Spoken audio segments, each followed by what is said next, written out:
Got it.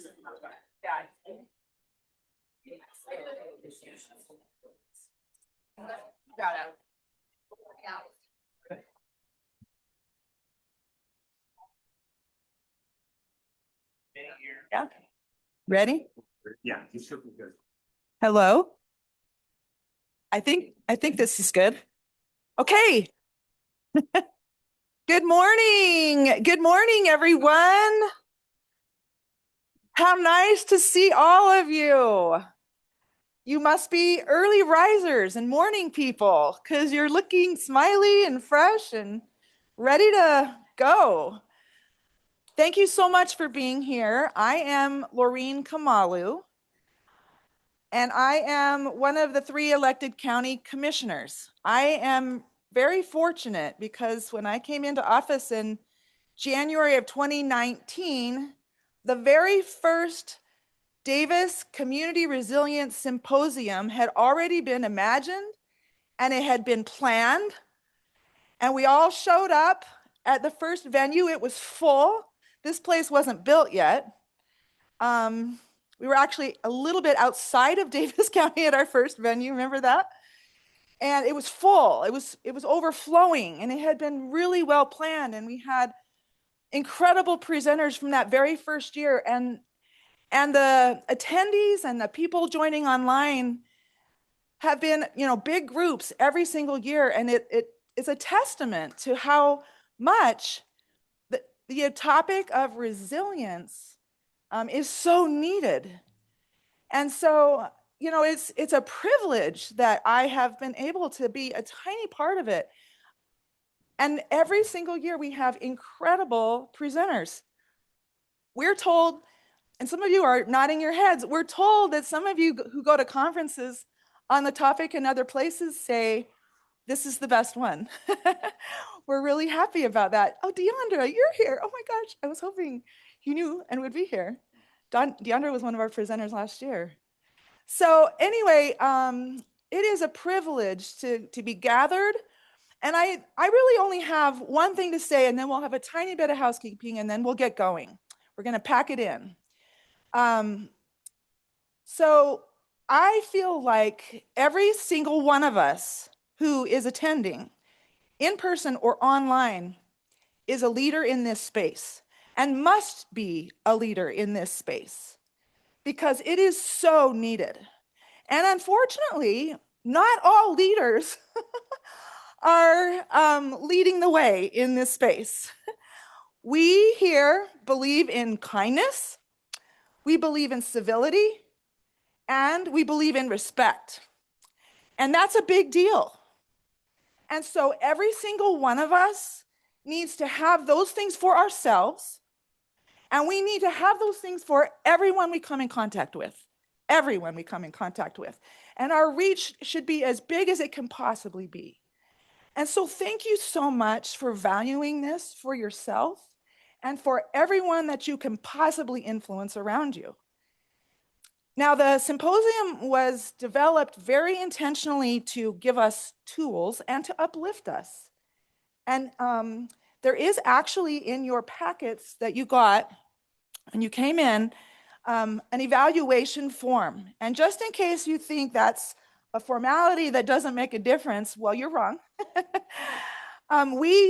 We, especially Marcy Clark, looks through every single one of those, captures your thoughts, captures your ideas for next year.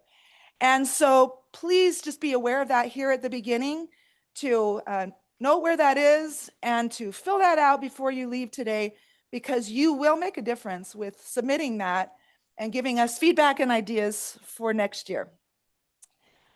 We have some, well, first of all, there's a large number of people in this room. And I am going to have President Darren Brush and his wife stand up, who host us right here. Stand, please, and applaud, please.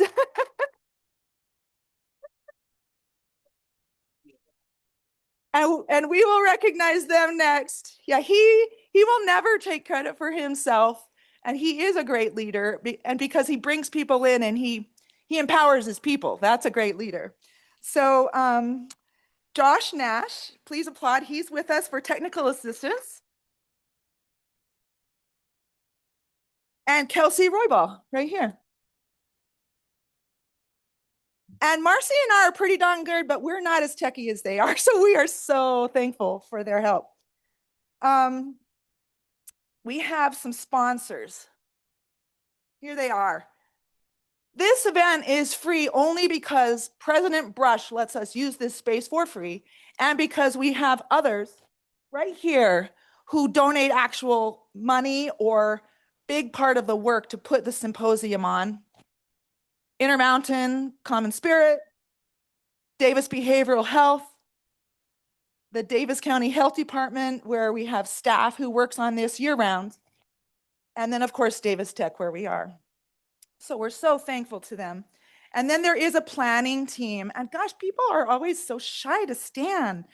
But I am going to ask these people to stand and to stay standing, and then we'll applaud when we're done. It is a team that volunteers to help with the planning every year.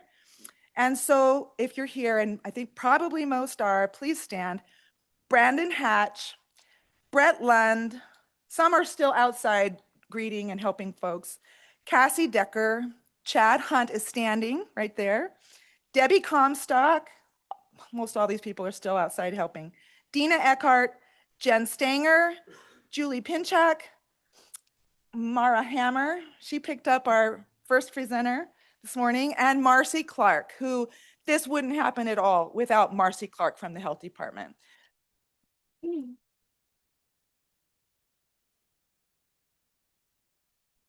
So you were emailed the agenda in advance and the presentation information. You've got everyone's bios in the folder and other information, especially that evaluation form. We are recording, and once the recording is ready, you'll receive as an attendee today information on how to access the recording.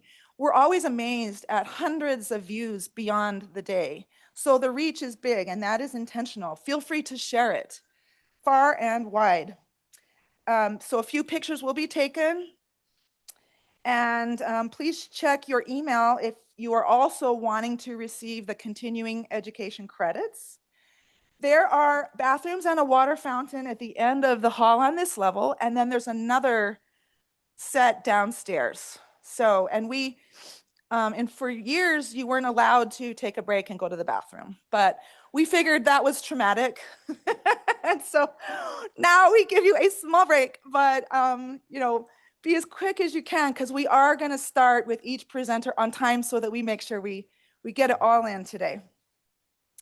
All right, so Christina Bethel. There is a rhythm to, as you kind of think about ideas for future presenters that you know. We always have someone who is a recognized expert in the entire nation. That tends to be our clinician and the person that goes first. And that today, and then we also have someone who has a lot of tools for us. All the speakers have tools, but someone who's in the middle with some sort of experience and tools that is important for us right now. And then we have a person, and I think we all have lived experience, but then we make sure we have someone with very significant lived experience who wraps it up for us. We have all three boxes checked today. So Christina has a PhD, MBA, and MPH. That's a lot of school right there. And she's come to us from Johns Hopkins University today. She's in the Bloomberg School of Public Health and the School of Medicine.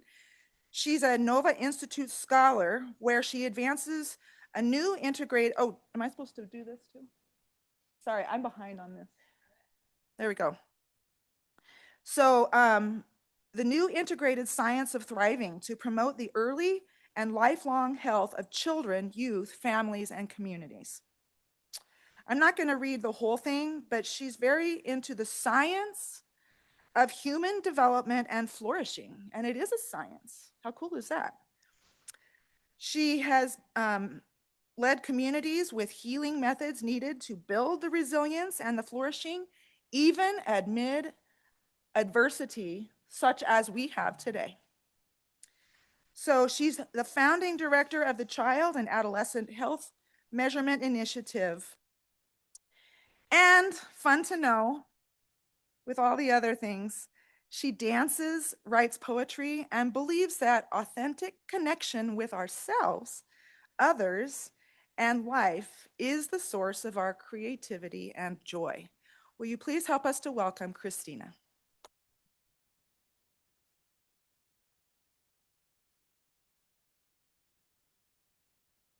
What a pleasure and, well, joy and privilege to be here. And I actually am here through the pathway of first deep lived experience, which led me to asking questions that weren't answerable without getting all those degrees. I was going to try to run a well-being health system until I realized they didn't exist and thought, oh, darn, we have to put children, youth, and families and the social and emotional roots of well-being on the map first, which means we have to create and validate measures to collect data, to be able to do the research, to show that what we already know is true, right? And so that's been kind of why I got pulled into it. But it really was from my own lived experience with most of the ACEs living in a small town, Paradise, California, and witnessing with a lot of support from my own like church community, basically the possibilities of why is it that some do better than others. So that was really my driving idea, and also love for my own family and seeing what could we do to get up above this pain, this suffering, this addiction. And this is where it took me. So I'm very grateful to be here. Thank you, Commissioner Kamalu. Did I say it right? Okay, and Marcy as well. Okay, I'm going to go ahead and share my slides and get started. Great. Oops, I'm at the bottom. I shouldn't be at the bottom. I should be at the top. Do not have 90 slides, don't worry. Okay.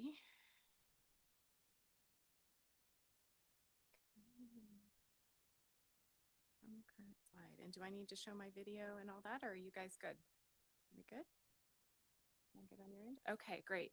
So today I'm going to be talking to you about moving from awareness to action, because the exciting thing is that we have awareness, which I was just talking to Marcy, that even though we had research a long, long time ago, really, honestly, the 1950s was the first mastery of stress study at Harvard that showed that your experiences in childhood affect you throughout your whole life in a longitudinal 35-year-old study. But it takes society to move forward. So we have awareness, and now we're all looking at action. And the good news is that what I say is we are the medicine in that. So it's things we can wake up and do tomorrow. And I know all of you are already doing that. So let me see about, sorry, just getting used to this. Okay, so I did create this Child and Adolescent Health Measurement Initiative back in 1996, thinking it would be a project. It turned out to be a life's work, because there were no data or measures or performance outcome measures in the country for children, youth, and families. And we had the CHIP Act that passed to basically allow children to get insurance, but it needed performance measures. And our theory of change was to start where you want to end up. Basically, what is it we're trying to do? What's possible? How can we develop and create measures and actionable tools that can then go into being used by transformational partnerships in the community, in the state, in the nation, in families, in schools, because that's where change happens.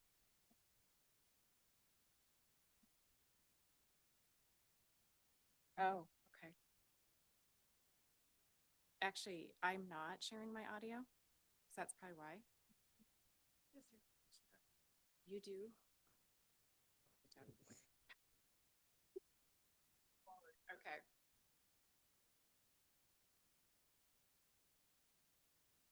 I can, if you want. I can use the mic if you'd like. Okay, does that not work? Okay, so all of you, okay, so I won't be able to use both my hands, and that's hard for me. I am not Italian, but I might be somewhere in my past. I don't know, because I work with my hands and my body, and we were just talking about it's very hard not to move and be all around, because that's kind of how I do my mind-body connection. So for those of you online, I was just talking about the trajectory of moving from lived experience to research to then change on the front lines with a theory of change that's let's define what we think is possible. And for a long time, the only thing we thought was possible is get rid of something bad. But what we know is we can promote the good, and that many people with lots of risks do well and many don't. So that's been my driving question.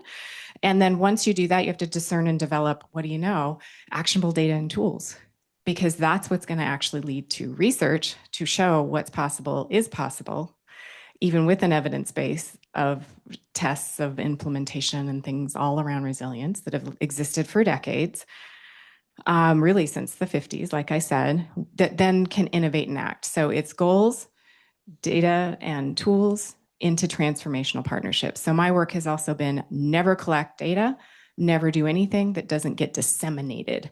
So we have the childhealthdata.org, which you can go on right now, go to Utah, find out what's going on in the country. We just released the 2024 data.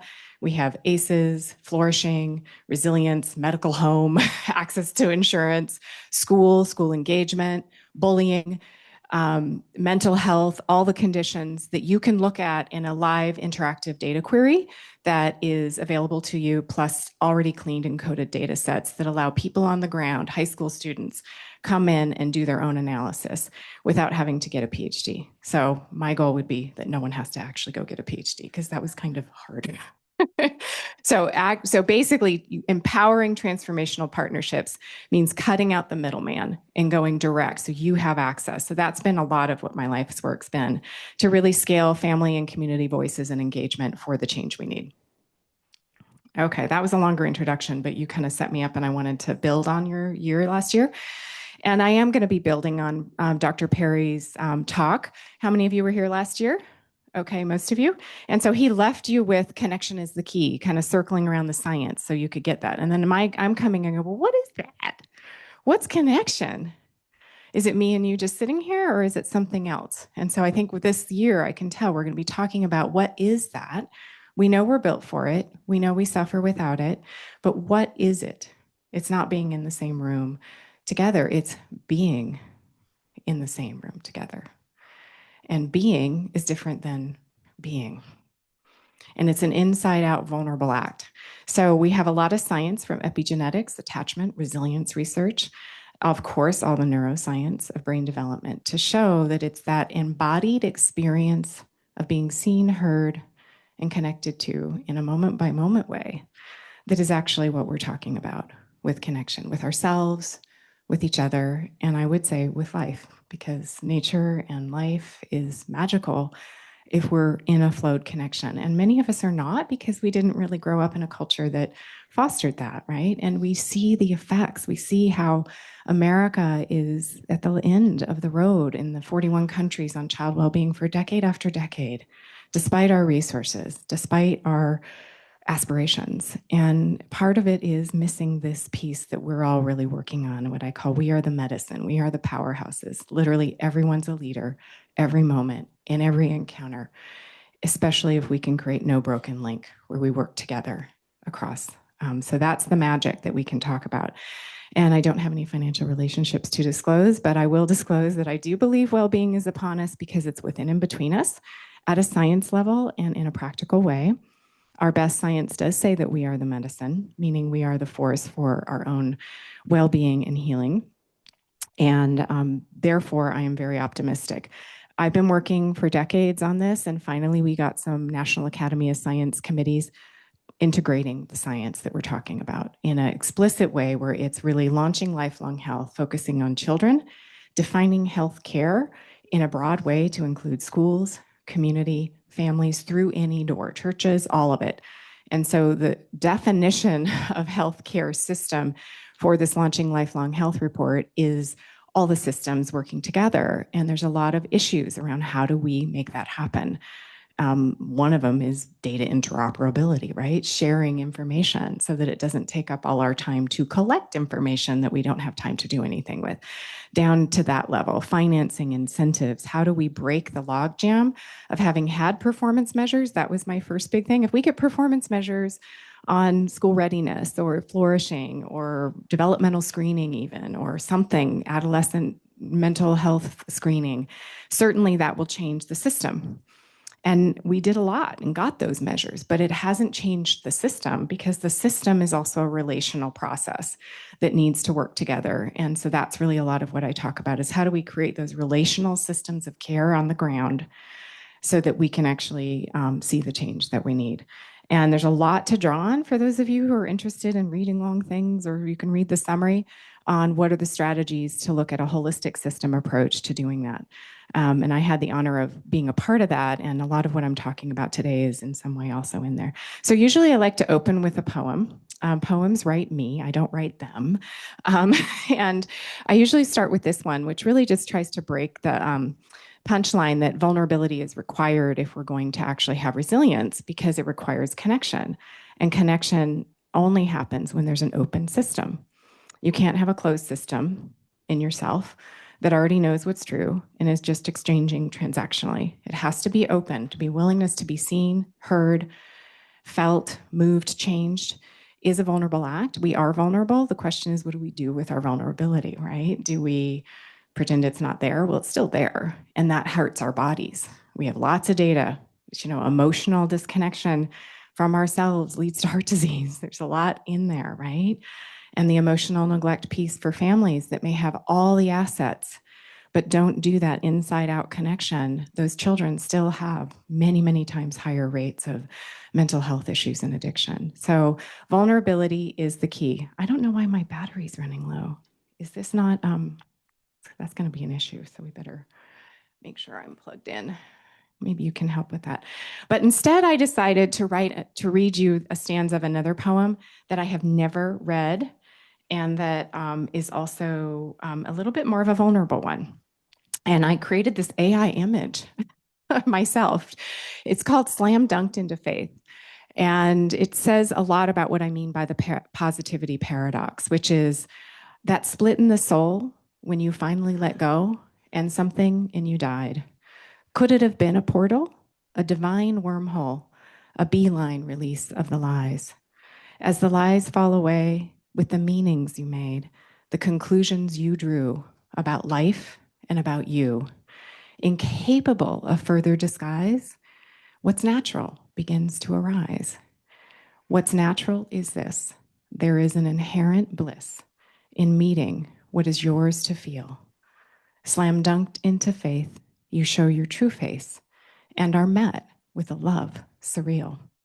Love is your home. You were never alone. What you have longed for has missed you so. You were much better than this, that Judas kiss that issued the final blow, allowing the split and this precious gift, the resurrection of your soul. And when I read the science of trauma healing and processes, and for those of you who have been through it, this sort of cruel and unfair truth that we can evolve and grow and do evolve and grow through this process of relationship and interrelational work is actually science-based. So I'm going to leave you with that. So I'm going to explore a little bit more about positive childhood experiences, building on Bruce, talk a little bit about your well-being and how critical that is. If the moment-by-moment interaction is where the juice is, that means you in the moment with each other and with anyone you interact with. So we can't just focus on who we're trying to serve, if you will, but we need to focus on ourselves, our teams, our organizations. And that actually turns out to be scientifically very critical to helping any children, youth, families, or others. And then talk more about how we can leverage existing system strengths. We have a lot of system strengths on board that are not being leveraged, that don't require new funding or legislation, thank God, but we can actually leverage today. And I think you probably all see that, but I'm going to talk a little bit more about some ways to do that. So when I was born in the mid-60s, we didn't even believe in plate tectonics, about how the moon and the sun and the stars and everything moved the ocean and things like that. For 40 years or so, that theory was there, but it was not taken up. And so that's a little bit similar to our science of resilience and healing, is we've had a lot of knowledge, but it has not been actually implemented. We also didn't think that non-human living things communicated with each other. So we know that trees communicate with the mycelium and in the ground, and they actually know and nurture in their own way. They're not maybe thinking about it, but they're built for it. They're doing it. And I believe that flourishing is a built-in capacity to keep alive and moving with whatever comes, and with the goal of staying connected and nurturance. And we're built for that. The trees are built for that. And yet, when I was born, we believed that there was biological determinism. that you're born, there's a gene pool that you come from and your context that can't be changed. And I grew up in that. I grew up in low-income housing with all the things that are around it, all the violence, all the drug use, all the people dying. It was the 60s. Okay, it was crazy. It was crazy to be a little person running around and seeing that. But I was the sober one. So I actually looked and saw and learned from that. But we didn't know that. And what we know now is the environment that we can impact is more of what's impacting our genes and our emotions. Turn on genes and turn them off. Your experience of your experience. So if you look at the epigenetics, we have similar exposures. My experience, which can be impacted by a relationship with somebody, bringing my conscious awareness to what am I feeling, what are the meanings I'm making, all of that has been shown to reduce epigenetic age in youth who have tremendous trauma. So it's brief parent-child psychotherapy, which can be done if we can make the time, which means we got to reduce the screening load in our systems. So we have the time to be able to really connect, and how that brief 10 minutes is reducing epigenetic age. We know that now. So the environment is pushing toward the biology, which is pushing toward the development. And it's not all just that biological piece. We have to bring our consciousness, our intention, and ourselves to the process. So that's a huge milestone. We didn't even have data showing that that's actually happening even in the womb for stress in the mother, even in the father. And so we're really in a great place of understanding this biobehavioral limbic resonance process between one human and another, or humans with each other, is incredibly important for our well-being, and also is very disrupted in a society that doesn't tend to what that would mean. But the good news is it's easy to shift. Well, it can be easy to shift. So we also have other milestones. All of you know about adverse childhood experiences, right? Okay, that was not the case. We started in 1999 trying to develop a adverse childhood experience metric for children, youth, and families, and not just adults. So there was the data on adults from the CDC looking back, but we didn't have a measure. So we did create that, and it took until 2014 to get the data and disseminate it. So we have all that data online at childhealthdata.org. We can do it by county. We can do local area estimates. We've done a lot of county estimates, and the data is very rich. So we now know this, and we know what it leads to in our neurobiology, our psychology, that sometimes it shows up more physically, sometimes mentally, typically both, but not always, right? And we have platforms and we have agendas on how to handle all this. The other milestone that's been more recent is we have a huge focus on social determinants of health, and that was ignored for a long time as well. Economic hardship, housing, food insecurity, safe neighborhoods, experiences of discrimination of any kind are known to really impact health and all of that. And then we have ACEs and all of the what I would call relational health risks, but we hadn't had all the data in one place. So I basically, finally, after about 30 years of doing measurement work, we had all the data in one place at a population and state level to be able to say, okay, how does mental health diagnosis, chronic conditions, other problems that we identify relate to social and relational risk when we analyze them together, not separately? So can we see some patterns? And basically what we found is that there's over 2 times more mental, emotional, behavioral diagnoses for youth, children and youth who have no social determinants of health risks, but who have 2 or more relational health risks. So 2 or more ACEs, or made the bar high so no one could argue with the data. And it's, basically 54.4 have a mental, emotional, behavioral diagnosis, not symptoms. If you add symptoms, it's much higher when they have 2 or more relational health risks. So we have this data, this awareness, and we're trying to build on it. But looking at this data, which we have for Utah also, tells us that zip code is actually not destiny like we used to think. What trumps it is relationships. There's a huge protection across all levels of social risk by relational health. And the bulk of those children and youth and families that are suffering in our society from adversities and ACEs and the impacts of them are not poor and are not a minority. and are not living in unsafe neighborhoods. They're more likely, but on the count, it's mostly just all of us. And so bringing that into culture where we look at our own lives and our own selves is incredibly important. And this article was not mine, it was from the Harvard group. So as you can see here, I have so many screens going on, it's hard for me to see my own slides, but 69.9% of children and youth with 2 or more social risks and 2 or more relational risks are diagnosed in this country right now with a mental, emotional, behavioral health condition. That's diagnosis, okay, hard to get. So when you look at communities and you can see this data, you can collect this data. We've tried to make it short form, so it's really easy to collect local data. We have some online platforms to help with that, so you can replicate it locally, even at your neighborhood level. You can start to see that we really need to focus on relational risks and not just social risks, but the combination is a very high punch, and it's a high punch for our society, right? Economically. So healing is prevention, is what I say, given the level of risk we're sitting with and the intergenerational trauma and impacts that are there. Healing is prevention. And then we want to get upstream for real primary prevention also. So I always do this. Is Lavelle Edwards Stadium the one that I should have picked? Is that the right one? Is there another one? I don't know. I don't live here.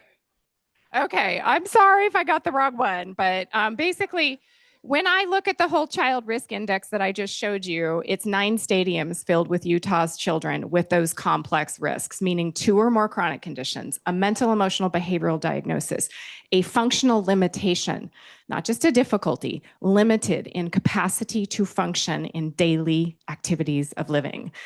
And if you just look at the youth, which some people really focus a lot on the youth, even though I'm going to argue we got to go upstream to early childhood and pregnancy, which is where the big bang for the buck will be over time, but we need to focus on our youth now, is 3.6 stadiums. So I do a lot of translating the data into images like this, like how many miles across Utah would there be school buses filled with youth and children with this thing? And that's actually really important part of what I talk about, because you are the ones who can get the data now, translate it into your local meaning making machine. Because if you don't make meaning for people, they're not going to listen to it. It's going to be very hard to hear the bad if you don't create it in a way that shows the problem or the opportunity. Talk about it as an opportunity and come right in with the possibility.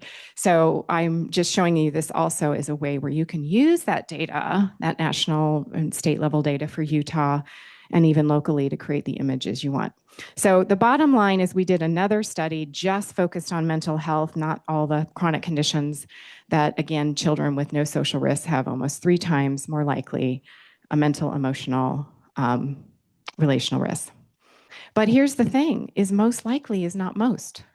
So always from the beginning of the research, the probability that you have something is much higher, thousands of times much higher for drug abuse, let's say with ACEs. But when you look at the actual proportion that don't, it's most people, most children, most youth, most adults do not go on to have the more likely things in that exposure. That is what I've dived into. What's that about? Running right into relational health. Didn't have measures for it, had to create them. We're trying still to get better data on parent-child connection. For young kids, we have it for youth. It's the odds ratio, if you know what that is of having school engagement for youth when they have parent-child connection at every level of high risk, let's say 4 ACEs, is 33. So the odds are 33 times greater that you're engaged in school at every level of risk if you have parent-child connection, which means in our survey, mostly being able to talk and share about things that really matter. And what really matters when we do the testing is things that are hard. So that's the paradox. It's what do we do with what's hard? How do we meet each other and ourselves with what's hard, which is in our lives, with a certain way of being, right? And that's the way of being capacity that we need to cultivate that allows that connection to happen around what's hard, that catapults the positive, the neurobiologic cascade, the healing, the reduction in inflammation. the stopping of the ruminating thoughts that I don't matter or it's their fault, because that's what's driving it. And so, how do we do that? It's a regulator. We co regulate around what's hard mostly, right? So, it's very powerful, and yet we know that most don't. And youth with 4 or more ACEs, 79.2, have no binge drinking, 89.4, no prescription drug abuse. It's much higher. It's much higher than it should be, but most don't. Let's look at that and also bring forward what we know about that. And it's not all social risks. The big bang for the buck turns out to be in this relational health connection space that is within and between us. So there you go. So that's where I've been on this trajectory of what are the external environment, internal biology, and relational mechanisms that can help be solutions for our problem versus getting rid of the problem, but building capacity as a way to get rid of the problem, not how do we get rid of the problem, which used to mean taking kids out of homes and if we just say it strong enough, they will stop. It doesn't work, right? It hasn't worked throughout all of humanity, and it's not going to work now. So that leads me to the flourishing paradigm, which is the key point I want to make here. So we talk about resilience, which is great. Resilience is part of flourishing, that capacity to meet life in an emergent way without being stuck in the trance of trauma is something that's possible even with trauma. And what we notice is that, again, like I just said, that many without any illness are not flourishing, are not resilient, are not engaged in learning, are not connectable, are not possible to connect with, right? A lot of youth, you try to connect and it's not open. The house isn't open for connections. How do we create the connection? Even with no illness or conditions, we have a lot of flourishing or a lack of flourishing, and even with high levels of adversity and illness and diagnoses, we have flourishing. Turns out the flourishing is what leads to the school readiness, the school engagement, the engagement in life, the coming to institutions like Davis Tech to learn, to build a life no matter what has happened, to reach out to others, to stay connected, have hope for your life, see strengths you have, connect with others. These key skills and attributes of flourishing in adults and children can be proactively promoted in the presence of adversity, which is what you're all up to. But what's important is that we not look at just the absent of the bad as the measure of our outcome, to look at the good, to look at flourishing, school readiness, engagement, the positive measures. And so we were coming alongside with those positive measures at the same time as measuring the risk measures, but people weren't really paying attention to that. So we just kept going. And now they're all paying attention to it so that we see that we can wake up tomorrow and promote positive childhood experiences and positive adult relational experiences and start to take this on.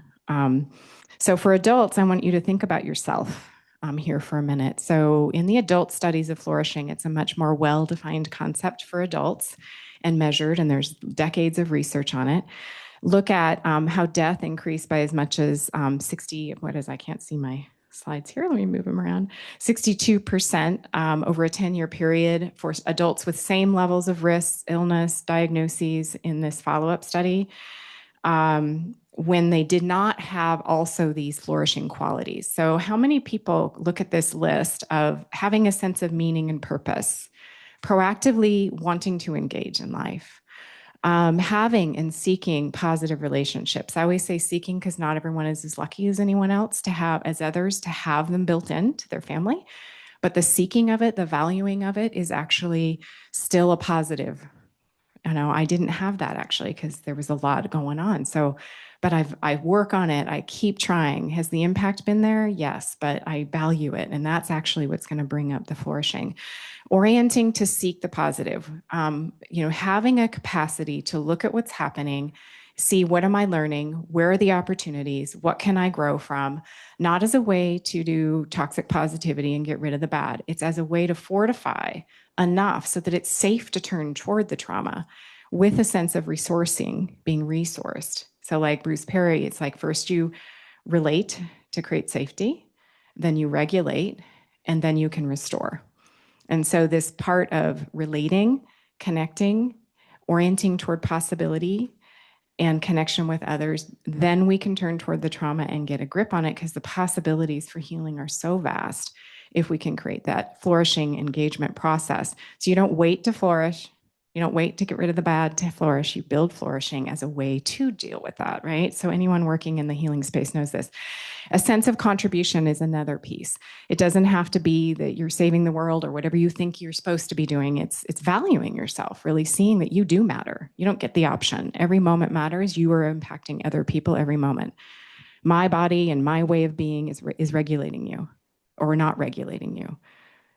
Help. And so we bring to every relationship a co-regulatory process that cannot be avoided.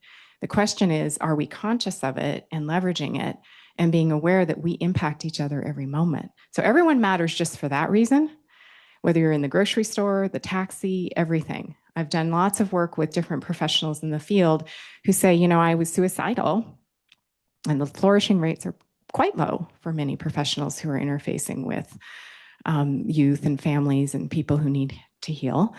Said, I walked into 7-Eleven and this person looked at me like I existed and I didn't do it. You hear that all the time. So how much we all matter. It's that sense of contribution is important. Wanting to contribute, being aware you are, whether you realize it or not. What are you contributing? Just your being? Obviously more. And then this all hinges on self-worth, which is actually really hard to achieve when we have grown up with first of all, a culture of parenting, you know, that's very focused on behaviors and outer achievements and not always on that inner piece that is, no matter what, you matter. So there's two types of mattering. One is I matter because I do stuff for people. And most people in here would probably score way high on that. You know you matter. I'm talking about even if I don't or something happened and I couldn't, I matter. That is the gold. That is the precious gold that most of us are still striving to create with an embodied feeling of it, not just a mental idea of it. Because we read about it, right? It's everywhere. It's in the Bible. It's everywhere. Like that's what you need to get to. But do you actually feel it? And it turns out the embodied experience is what's actually directing your neurobiology and neurochemistry and microbiome. It's the moment by moment experience. That's what's happening. My cells are separating and coming together right now, not retrospectively.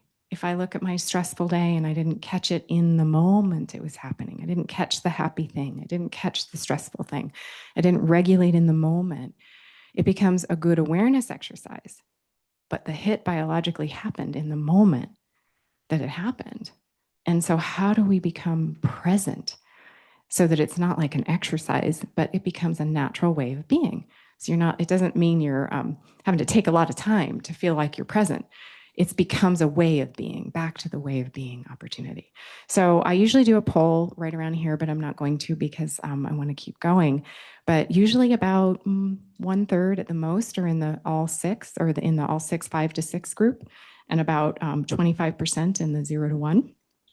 And then you can see that if we just had this group right here, be willing to be vulnerable, get together and talk about what can we learn from each other about how we maintain our own flourishing amid adversity so that we can actually be present with youth, help them co-regulate, and begin to get on their journey of well-being. And when I say youth, I'm imagining that a lot of you work with youth, but I'm talking about really all people because it works for all of us. So in youth, we actually did create a short form metric that took many, many years. So you're going to say, how can you measure flourishing with these 3 things? But they represent different parts of the brain that are impacted by trauma. So it's being able to persist in a task that you actually already start and choose to do. So this is youth. We have a separate form for young children for 0 to 5, as you can imagine. Self-regulate, being able to stay calm and in control when faced with daily challenges.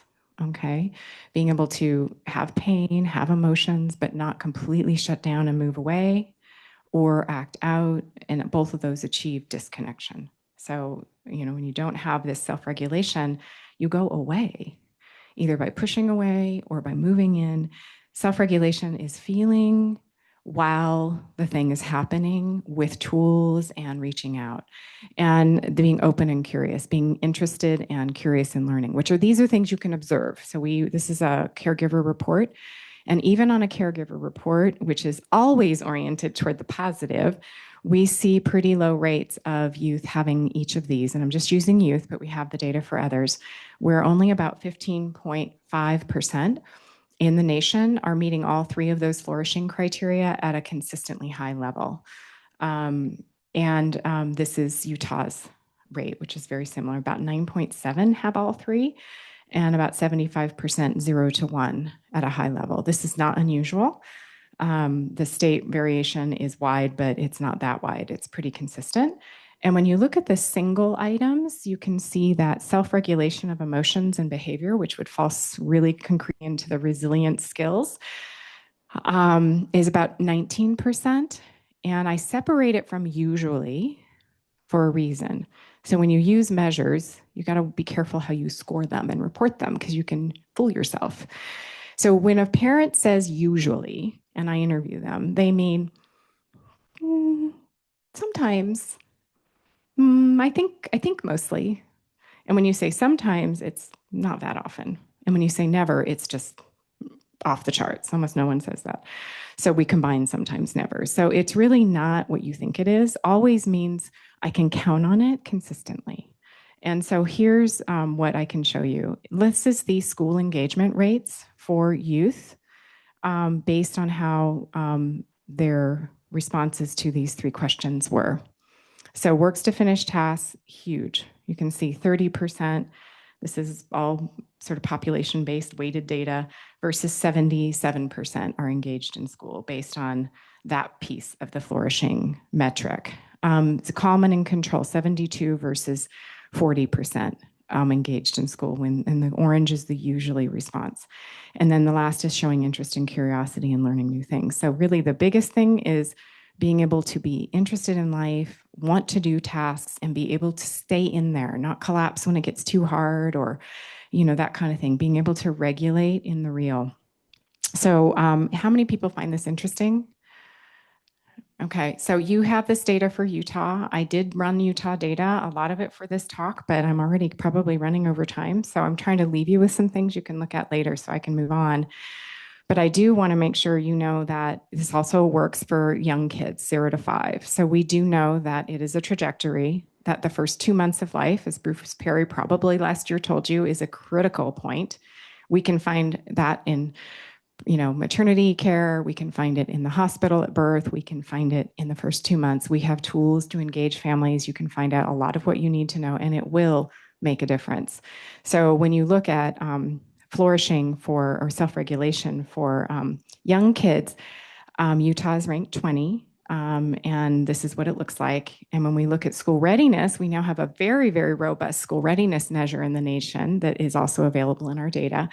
It's 74% basically are ready for school when they have all 4 of the flourishing criteria at that consistently high level versus 22% for 0 to 2.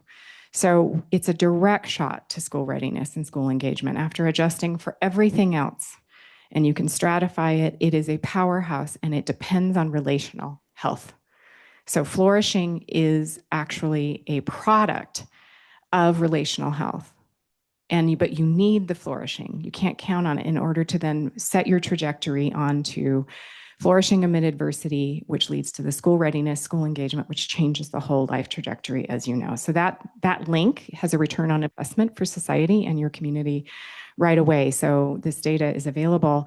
It's also equally unequal, and I really encourage always talking about that rich or poor, the withholding of love pierces. This is another very long poem, which I will not read you, but basically showing once ACEs are on board, the rates of health status and flourishing here are not even statistically different once they're on board. Now, it's more likely that ACEs occur in more disadvantaged groups because of the intergenerational trajectories and environments and all the things.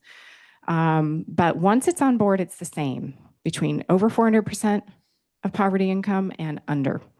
It's very important. It's equally unequal. It's all of us. This is a population-based, not high-risk-based effort we need to engage in. Many times the people who are even implementing strategies to build resilience themselves don't have it, and that's really important to be aware of, because if we can go deeper, we can learn what we need to do, and it's really all of us. It's our whole society. So a key finding, flourishing amid adversity is common. The absence of flourishing is common, even without adversity. And we need to look what's strong with us, not just what's wrong. So this would mean using the positive childhood experiences measure that we've created and validated. And I led that work a few years ago, and it's kind of opened up a whole world, which we did not know that would happen. Where the absence of the positive, if you didn't want to assess ACEs, you could just assess the positive. Its absence is a negative. You can assess the positive, proactively promote the positive, and never talk about ACEs or trauma or impacts. You just move in that direction. It's safer. It opens the door for strengths right away because everyone has them. There's more right with you than will ever be wrong, no matter what you got going on, if you can look at it and see it. And so where we want to go with the positive approach is very possible. If I had to pick between measuring ACEs and PCEs, I would measure positive childhood experiences and flourishing and just say, whatever the reason is that we don't have flourishing, whatever the reason is that we don't have the positive childhood experiences, that's what we need to get active with and can promote. Now, you'll run into the trauma, you'll run into the disadvantage right away. But if you lead with that, a very different exercise. It's a very different mindset. So I think it opens up a lot of possibilities, especially where there's any resistance to talking about ACEs. It's too personal, but people will tell you what's going well. And the absence of what's going well turns out to be a very powerful thing to look at. And even without ACEs, often the positive is not there. So it's not just about that. And so let's go to the gut. Yeah. Oh, I do? Oh, okay. I will. I have several of them scattered throughout, and it's an experience, and it really is sort of what came up from my own inner being, right? Just I have to usually write really fast because I have no idea what it is, and then I'm like, whoa, okay. Um, Okay, good. Okay, good. Well, I will come back to it then. But I want to make sure I leave you with this because everything I'm showing you has data for Utah. You can replicate this stuff in your state. We just released the national data sets and code books in 5 different languages, statistical languages, already scored. You don't have to have a PhD. And you can do the data query up to a 3-way crosstab. Your state for flourishing by school readiness by ACEs for your state, compare it to another state, download the data if you want, and we have formulas for local area estimates for counties. So just want to make sure you know that's part of why I'm showing you this. So we know what's going on in families. We created the Family Resilience and Connection Index before we created the Positive Childhood Experiences measure. This is a study that came out before that and looked at families' sense of hope, sense of strengths to draw on, whether they reach out when things are hard, whether they stay connected and talk with each other about how to solve problems, all indicators of resilience, how well they're coping with being a parent. And so these are the index items. And here's what it looks like in Utah versus the nation. We have about half or a little more of families on a survey where there's a positivity bias. It is very hard for a family to say, I do not feel hopeful. Almost never, right? So what we're finding here is on methods that would lead to a positivity bias, meaning it's probably better than it really is, we have about 51.5% in Utah saying they stay hopeful in difficult times. Similar rates, I see that I have strengths to draw on when I have problems. I talk with other people in my family and in my community when I need help, which is lower. We work to solve problems as a family, which means you go into that unknown space. If you can't think of the solution in your head, sometimes you just shut down and think there is not one. But if you connect with each other, all kinds of things happen, right? The creative process emerges inside of the problems. And often that's the magic, right? It is the magic. Oh, I hadn't thought about that. So staying connected is really key, part of resilience. All of these are parts of resilience, being able to stay hopeful, see my strengths when things are hard. And then turning toward, with skills, each other, that's the positivity paradox. So this is what we see. And this is children who have 0 ACEs in the nation. We can look at it for Utah, but I'm starting to worry that I might be overwhelming you, but I'm hoping it's helpful because I want to leave you with the possibility to use this kind of information for yourselves, is even with 0 ACEs, without these family resilience and connection factors, children are not flourishing, meaning they're not engaged in school and they're not ready for school. And that pathway is absolutely direct. That's the portal through which you get school readiness and engagement and life success, is flourishing. You get flourishing with relational health. Relational health that doesn't lead to flourishing isn't good enough. Don't assume it. It's not there if it wasn't experienced. Your body has to experience it. So if you do the things, a helicopter comes in and says, well, you had a lot of positive childhood experiences. Your parents made it safe for you to talk about your feelings, but you didn't experience it. It didn't happen for you. So it's very important, the engagement process of individuals. They have to experience it. And why wouldn't they? Trauma shuts us down to receiving the good. One of the biggest problems is receiving, opening, trusting again. How do we restore that trust? That's where you come in, because your flourishing and ability to stay connected when you're witnessing adversity is what then leads to the resilience. So it's very important that we see that even without adversity, without these family resilience and connection factors, we're in a hole. Yeah. Identify children in county schools that are children in military families. First of all, this is national and state data. We have a local area estimator protocol for how to make it go down to the county using synthetic estimation, which is what most of the data you see actually is, unless you're collecting it at the county level. But we do have military. You could go on right now and look at Utah, these factors for military families versus others. And there's a lot there. Also, everything else you can imagine looking at from a subgroup point of view. So it is there. And that's a whole chart book that needs to happen, because then we might get some attention when we know that 70% of our youth are not qualified to join the military because of their mental health and physical health today. So we're in a danger spot as a nation. 39th out of 41 internationally in child well-being, and 70%. And this is not me talking. This is like the actual Department of War itself. Okay, so protective family routines and habits. I feel like I'm circling the wagon because I want to get to it, and then I'm going to spend the last 15 minutes, maybe it'll feel like months to you, talking about the frameworks for how we can get our systems to start working together to make this happen, bring this more forward with using our existing systems, existing dollars, existing accountabilities, and all of that. And this is existing data. Okay, so protective family routines and habits are things like no smoking in the home, limiting screen time, reading to children, sharing meals together. For young children, ever breastfeeding, which doesn't mean it was consistent, it just ever happened. Same time for youth, what we bring in, knowing your child's friends, going to your child's events, very important. Utah rocks on almost all these. Number one, of course, I would think, given the states, is a number one in no household smoking. Huge win. Okay, but when you combine them together, and this is a small set, very few children actually live in homes that have each of these. Okay, so if you think about a person, they're experiencing the whole, not the bit part. Okay, so it's creating a whole experience. Am I in a home where we share meals? My parents know my friends, they go to my events.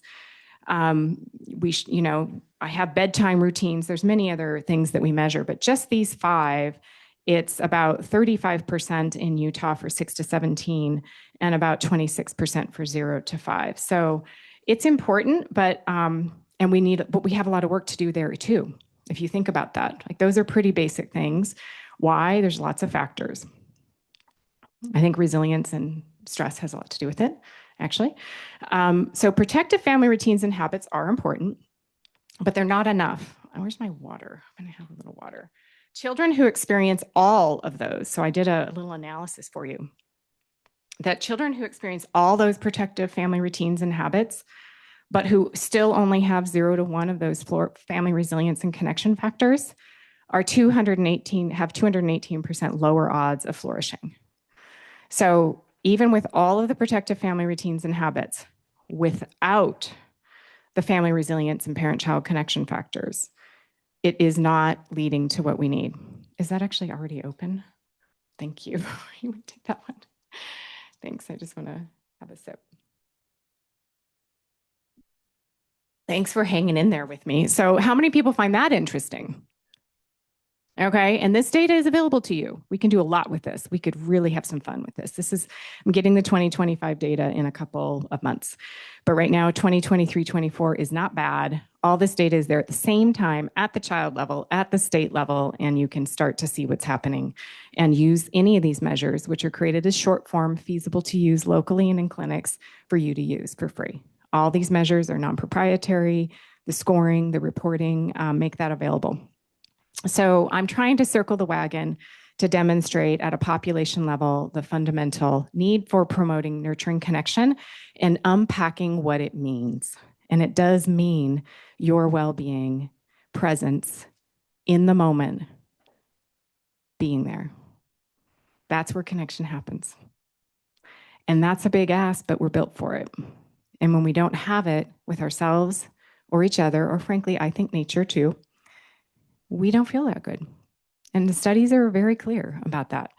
Many studies. So promoting flourishing is not just about the family. I want to make sure I say that before I go on to the systems change piece, because not every child or youth can have that. I certainly did not have that. Unfortunately, my mom was addicted and on the couch every single day of my life. I have no memory of anything other than that. But I lived in Paradise, California. How many people know what Paradise, California is? And it was a very family-oriented town. And my teachers had me go home with other kids for dinner. The teachers helped me believe in myself. My church was very active. I had lots of opportunities to serve because contributing, seeing I made a difference, it's what I was born with. It's all I wanted to do.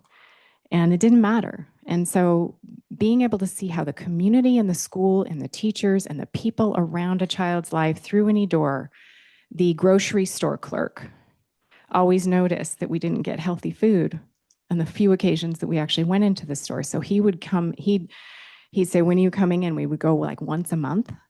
And he would get things that were healthy, like peanut butter and tuna and things like that, so that it wasn't just whatever was on sale that was cheap and not nutritious. So I really feel like I was raised by the community. And so it's important because we won't always or can't always legally even connect with the family, right? You can't really connect with the family. There's a lot of barriers to that. So that means it's really on all of us through every door in every moment. So these positive childhood experiences, which you will notice is a paradox. All the positive childhood experiences that we went through a very long process. It looks really simple in the initial paper that came out, but it was a very long process of figuring out that a positive experience is not the absence of a negative. We had all that other data. Do you not have food insecurity? Do you not have housing instability? That wasn't it. Those didn't really do the thing that we were trying to look at. So it was lived experience of feeling able to talk about your feelings.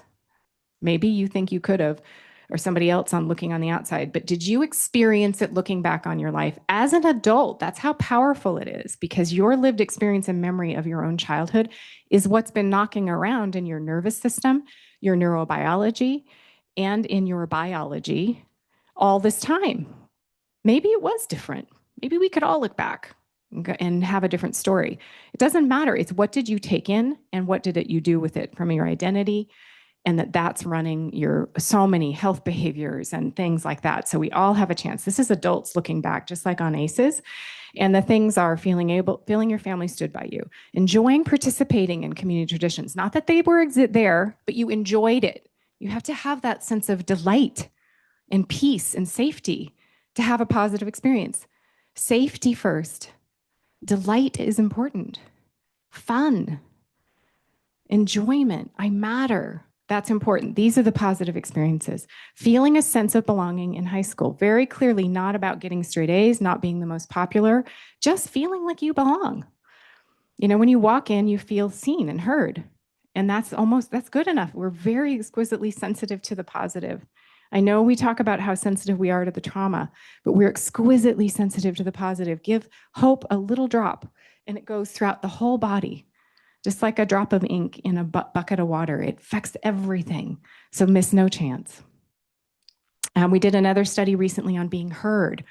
trying to figure out what it really looks like and how it impacts children's quality of life in school, at home, in their psychology, their sense of well-being.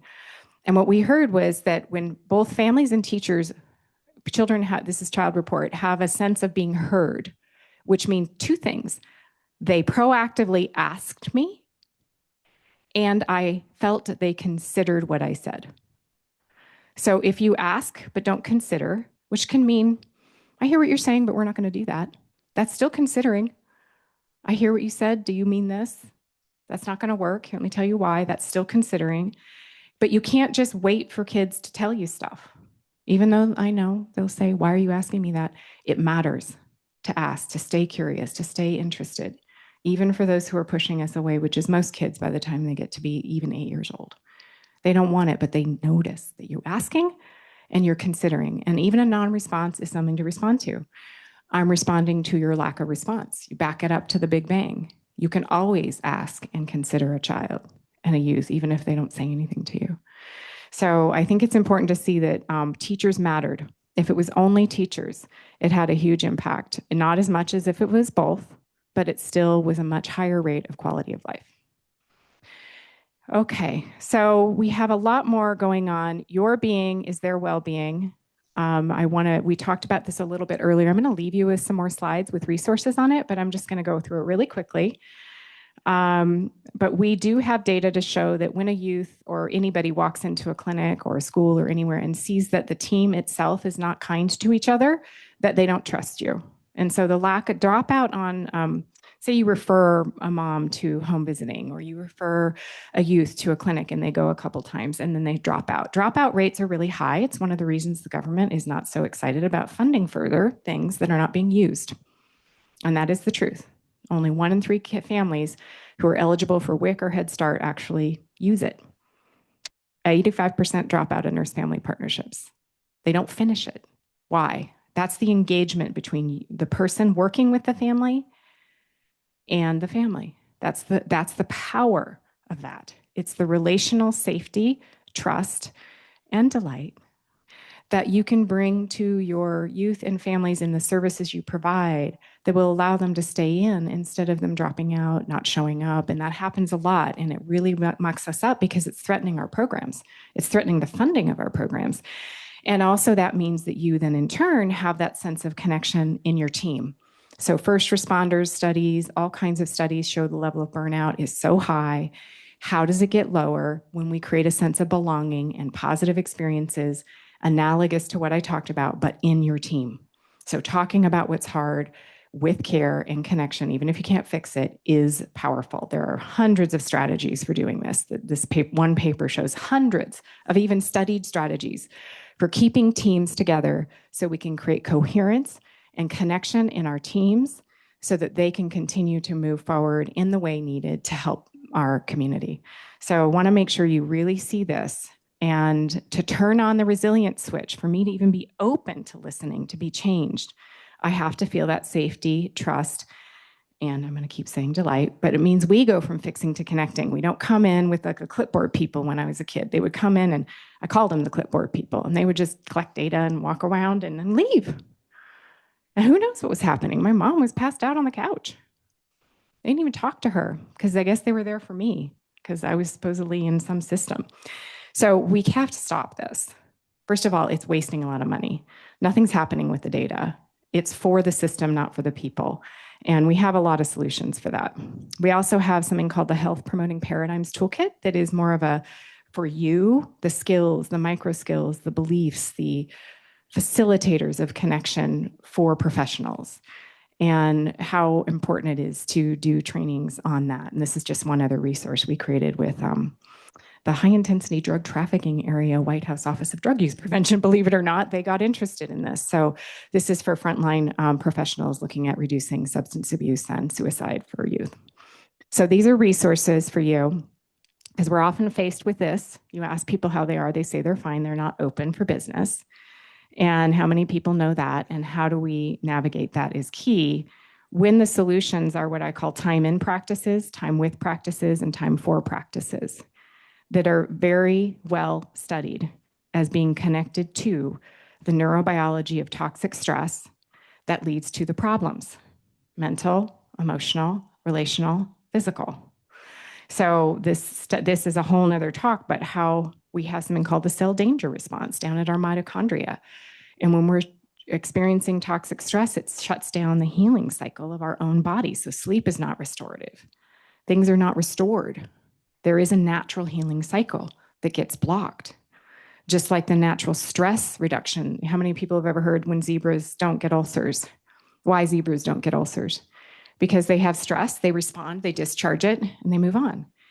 We have stress, we respond, and we don't discharge it because we're not doing what we need to do, and it goes into the body. And this is a huge NIH research on the cross-cutting impact of toxic stress and lack of these time-in practices. So when you peel it all down, what does it mean? When the intervention is you and me and me, you and me, us, we are the medicine in this context. So we can keep making our medications, that's fine, but we have to grab a hold of the actual inner and relational pharmacy. All of the research on all the prevention strategies come down to what is the key to making it successful with fidelity is the trust, the safety, the relationships that open the door. So there we go. And it also helps your own regulation. So if you look at when you connect with youth or others or each other, your heart rate variability. So it could save your life. So that's the next thing. And a lot of this goes into some things that if I had more time, I would do like a little workshop. But I want to end with just a statement about the system. So we don't rise to the level of our goals, which I think we all have aspirational goals in this room.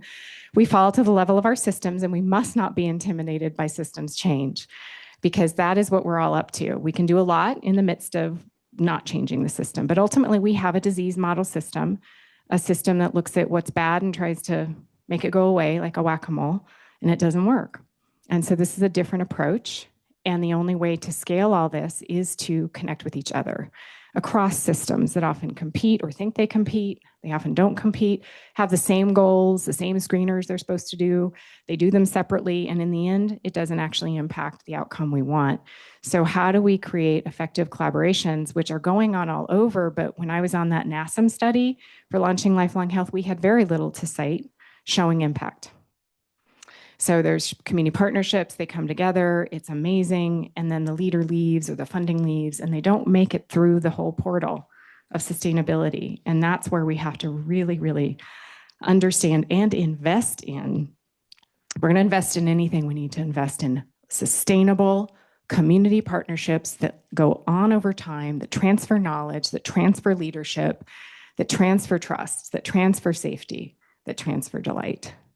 Because we can do that. So when I'm not there to lead it, I got a whole team, and it will go on through time. And without that, we are not able to get resources to support the kind of partnerships that have to happen at the community level, which is a lot of times just the person that's going to create the interstitial tissue between the groups to do the meta work of systems change, showing this data to you so you understand yourself. That's a whole job, right? Scheduling meetings, and usually it's done on the backs of professionals that care a lot, get exhausted, and eventually can't do it. And so we have to solve for that. And that's where we, have really tried to break the back of this problem in primary prevention. So I'm going to leave you with a few ideas and resources to look at a model called the Engagement in Action Framework, which we created through a federal funding stream that was released in 2017, which was the first Trump administration, actually, to create a national model that could be used in states and communities for integrating systems. And we focused on early childhood to be able to promote actual school readiness, family flourishing of children, and family resilience, the things I've been talking to you about. That's the goal of it. And the 4 systems change rules were everyone's a leader. Everyone recognizes no matter where I am or who I am a leader. Through any door. Most young kids actually do not come in for most of the well visits in the first 5 years of life before they're in school, which is a huge opportunity. So if they come wherever they do go, early care and education, their church, they can be met with a team, really, that's all keeping an eye on these early life opportunities to promote family well-being and child flourishing. In every encounter, that means it's important that I am connecting with you, and that doesn't mean you're perfect. The intention actually matters, and children and youth and all of us can give a break to a provider or a teacher that has a bad day.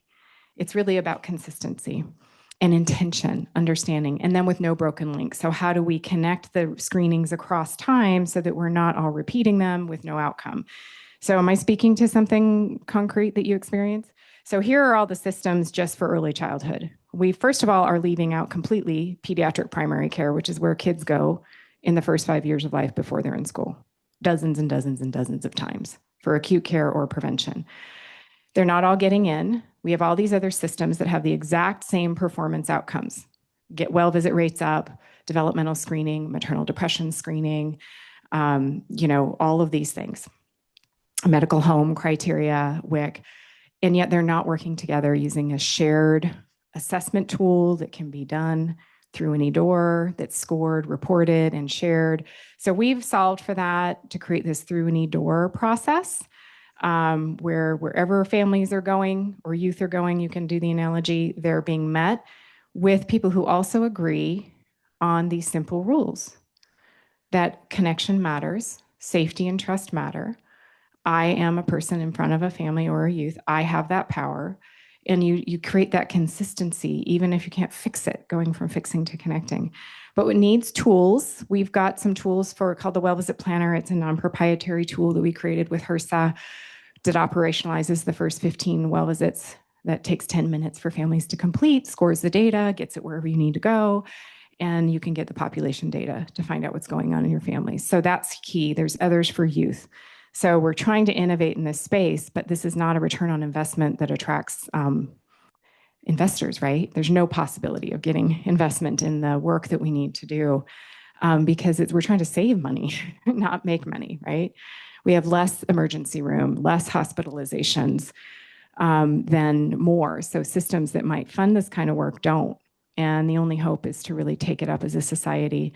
And in fact, every early childhood program is funded that way.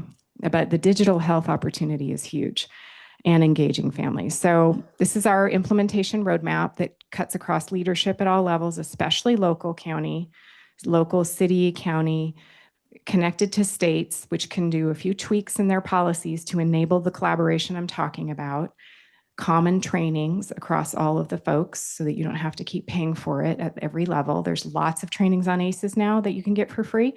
We need to bring in the empowering knowledge that we're talking about today and that Dr. Perry was talking about and others, and then move it into creating a culture that understands its own well-being and health and the power they have.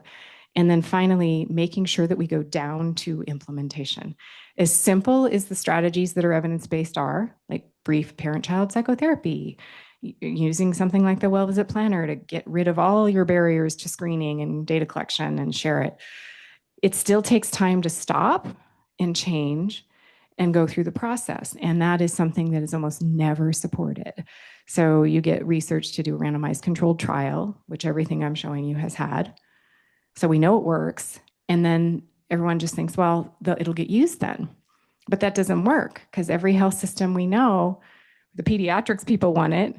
They want to work with child welfare and everybody. But what it is what's controlling the system is still mostly the adult healthcare thing. So we have to really create ways to support and demonstrate the possible and incentivize the system to reduce negative things, reduce illness, and not be rewarded only for it. And so this is why it's such a big systems thing. You live it every day, right? And so this goes into a lot of that detail and so on and so forth. So there's like a policy playbook and things like that. So everyone here is a systems change leader. You can influence mindsets just by knowing this and talking about it. Is through the partnership pathway. You can build relationships at any level. They will start to add up. Practice pathway, take on the innovation, see and show what's possible. Don't innovate without doing some kind of board evaluation so other people can learn about it and want to do it. And the policy pathway. And what we've laid out in this engagement and action framework is an integrated approach to all four of those things. And not everyone can do all of it, but everyone can do something today. So that's kind of the bottom line of what I want to leave you with is my daily news announcement to the world that Utah partners to launch one big doable thing to foster positive childhood experiences and population resilience and flourishing, even amid and sometimes actually through the adversity that we face. So if I do any more poems, you're going to have to ask me to, but I do have some, but I think we're out of time.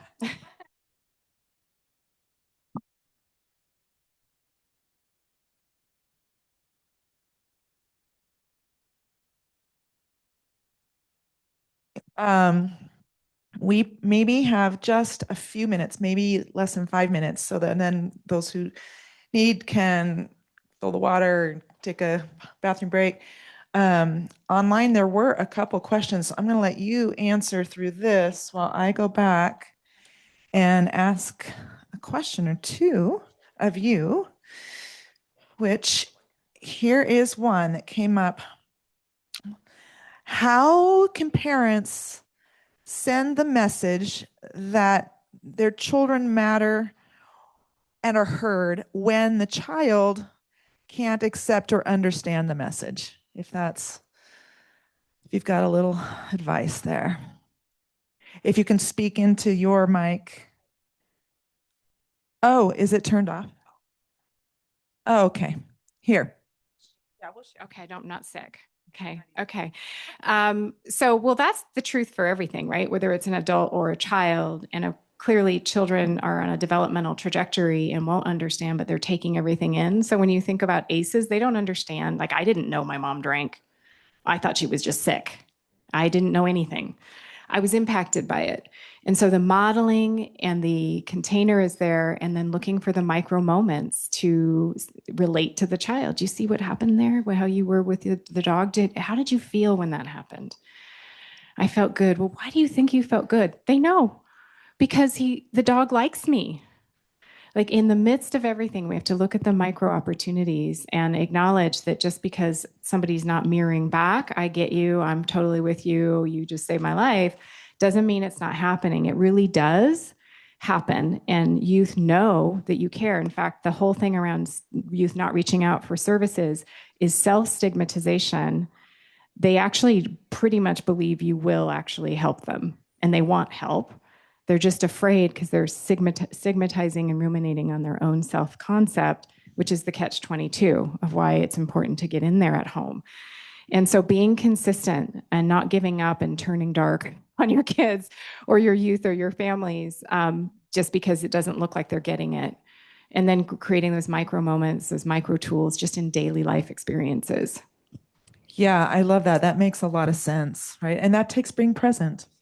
It really does. I mean, I actually trained as a mindfulness-based stress reduction teacher, and back in the medical school at OHSU was told I was making people feel uncomfortable talking about ACEs and mindfulness. But when you look at the research, it's not a spiritual woo-woo thing. It's literally just actually being connected to what is there. Yeah.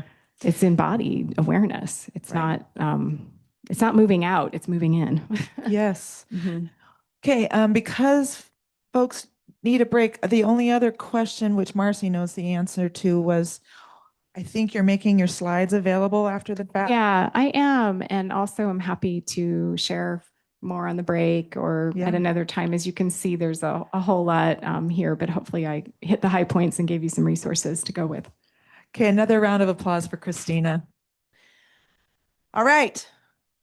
So, fun thing, some of our connections to presenters over all the 8 years that we've been doing this have come from people who are attending, like you, who happen to know, somebody, or a presenter might also know somebody for another time.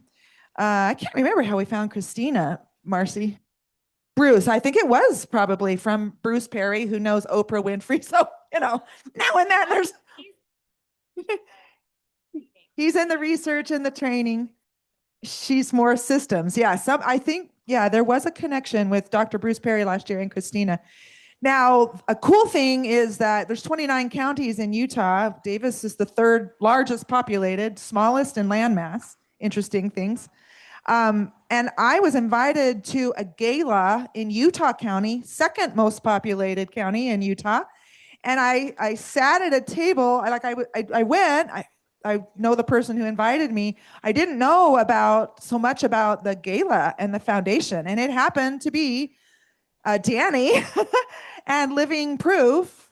And yeah, and so, gosh, I don't know, that might have been almost a year ago, something.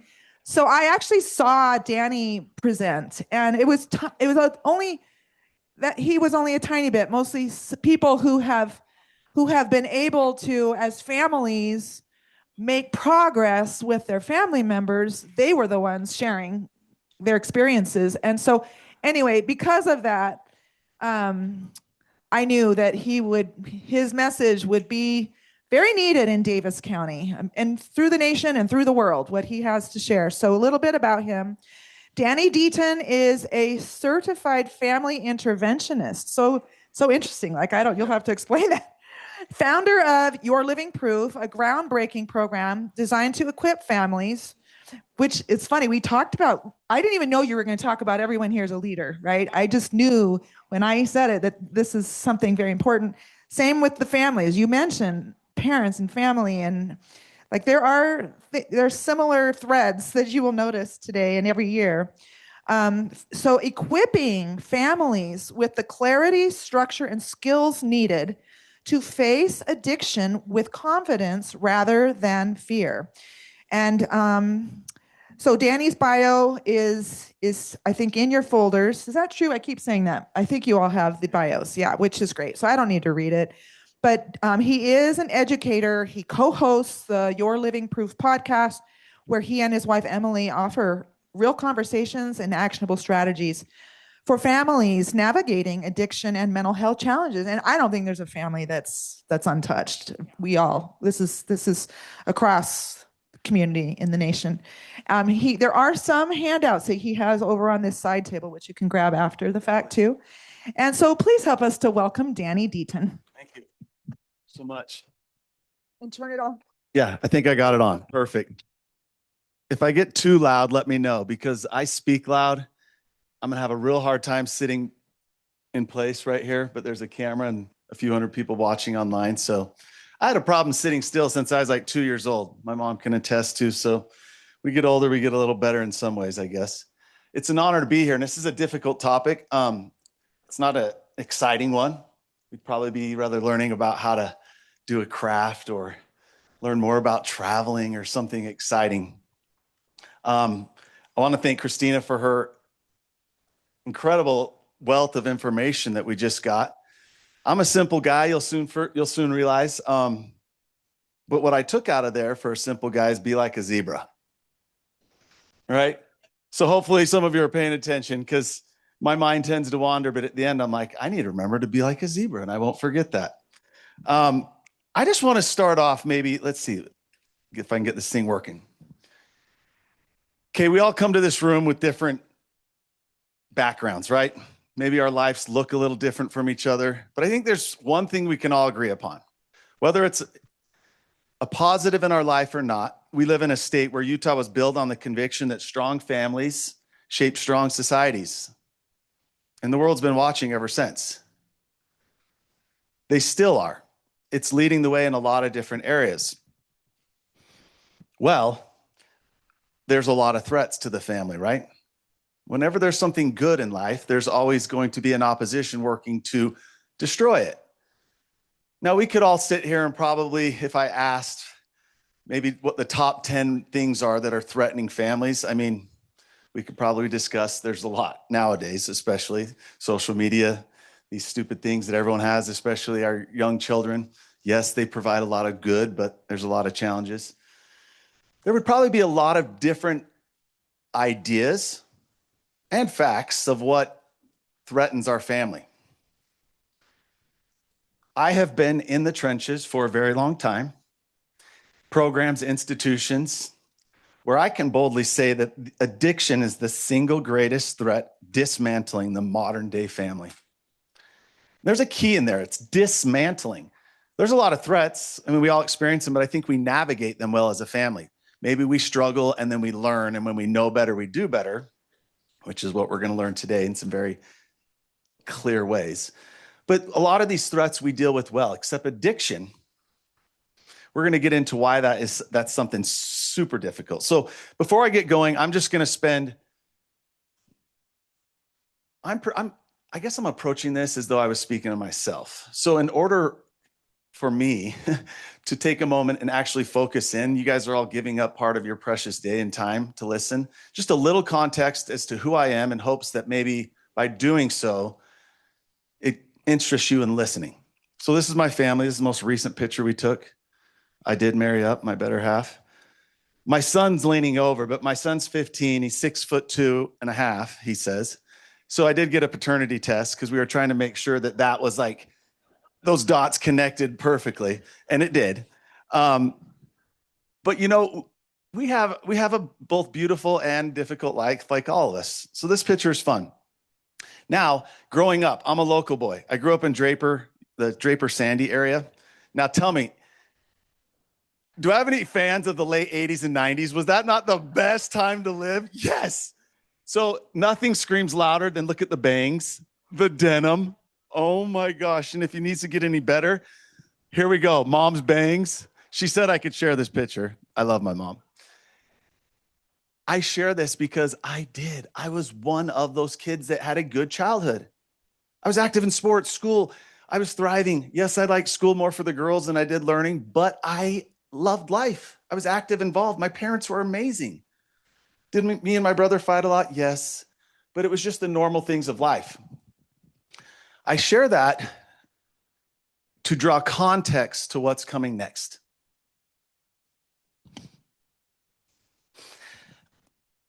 I'm going to take, let's see, probably a 15-year journey and try to sum it up in 2 minutes. As I grew up, even though I was this happy and rambunctious young boy, I had challenges. And I love how you shared about that, Christina. We all do. They all do. There were some challenges, and navigating those was difficult. It was also grew up in a day and age where we didn't really talk about a lot of things. We just kind of put them under this rug that got real full, and we just be tough, do what you got to do. Well, I did have secrets. And here's the thing about secrets, and we're going to get to this later on. This is the mantra I live my life by. We actually went and had this, I can't remember if it's trademarked or patent, but what it is, and oh my gosh, that was a process. But we did, because I believe in it so much. I wish I was up here speaking about prevention, because my life's centered on two things. It's like helping young families and children prevent where things end up, and then what do we do when it does, which is when there's the development of addiction. Secrets can be anything. And for some context, I worked closely recently with two individuals. One was a young woman who's now manifesting in shoplifting, sex, drugs, alcohol. The other was a young man who is drinking alone at the age of 19. That's not a good thing. Crashing multiple cars, not even valuing his life. Now, when you back up, okay, let's back up to why. This young woman was molested by her uncle. This is a local girl here. So when they find out why is why is this now manifesting the way it is?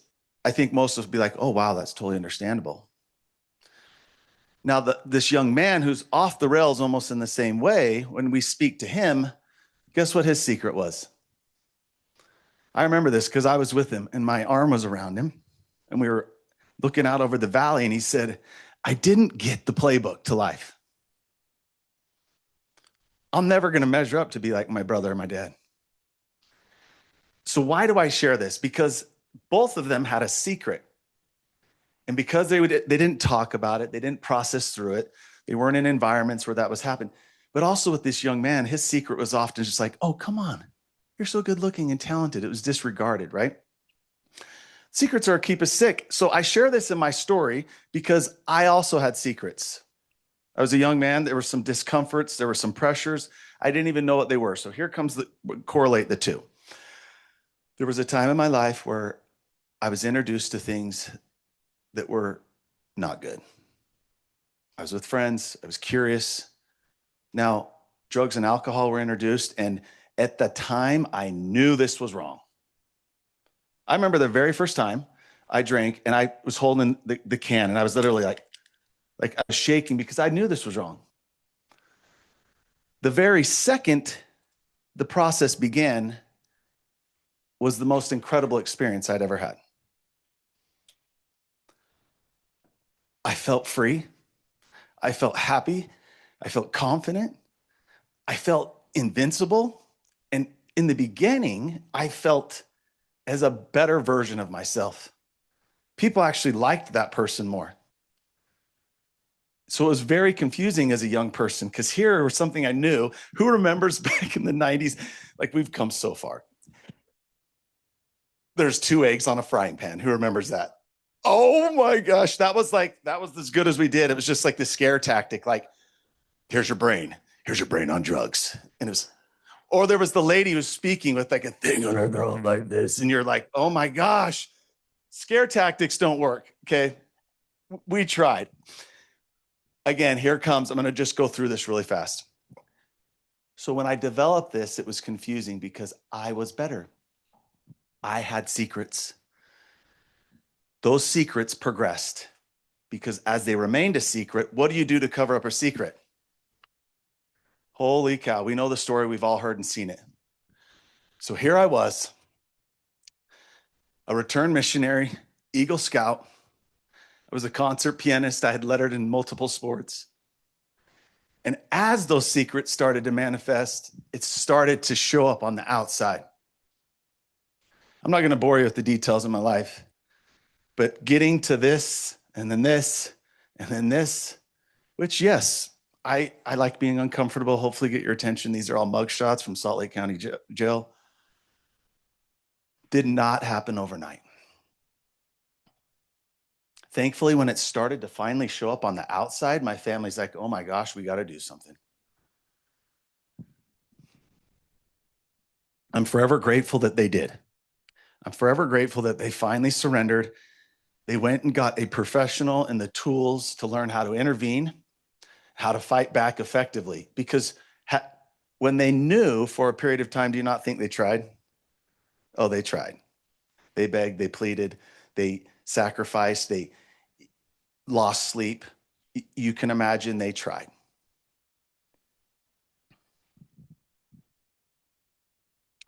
I'm really grateful they did. This is the family today, and those are my parents in the middle. Here's the kicker. What was once embarrassing, having your son as a felon, incarcerated, homeless. In the process of recovery, my family learned valuable lessons that have blessed every person in this picture. As they face challenges with mental health, as they face challenges of being bullied, our whole family learned. We learned how to approach things. We learned how to navigate them, how to connect, how to talk, how to tell on ourselves. I'm really grateful because the people in this picture in my life now are possible because of that. So backing up to that, that last mugshot was in May of 2007. And after which I went into, obviously, a treatment program and started an incredible, rigorous process of recovery. I won't bore you with the details, but man, it was everything.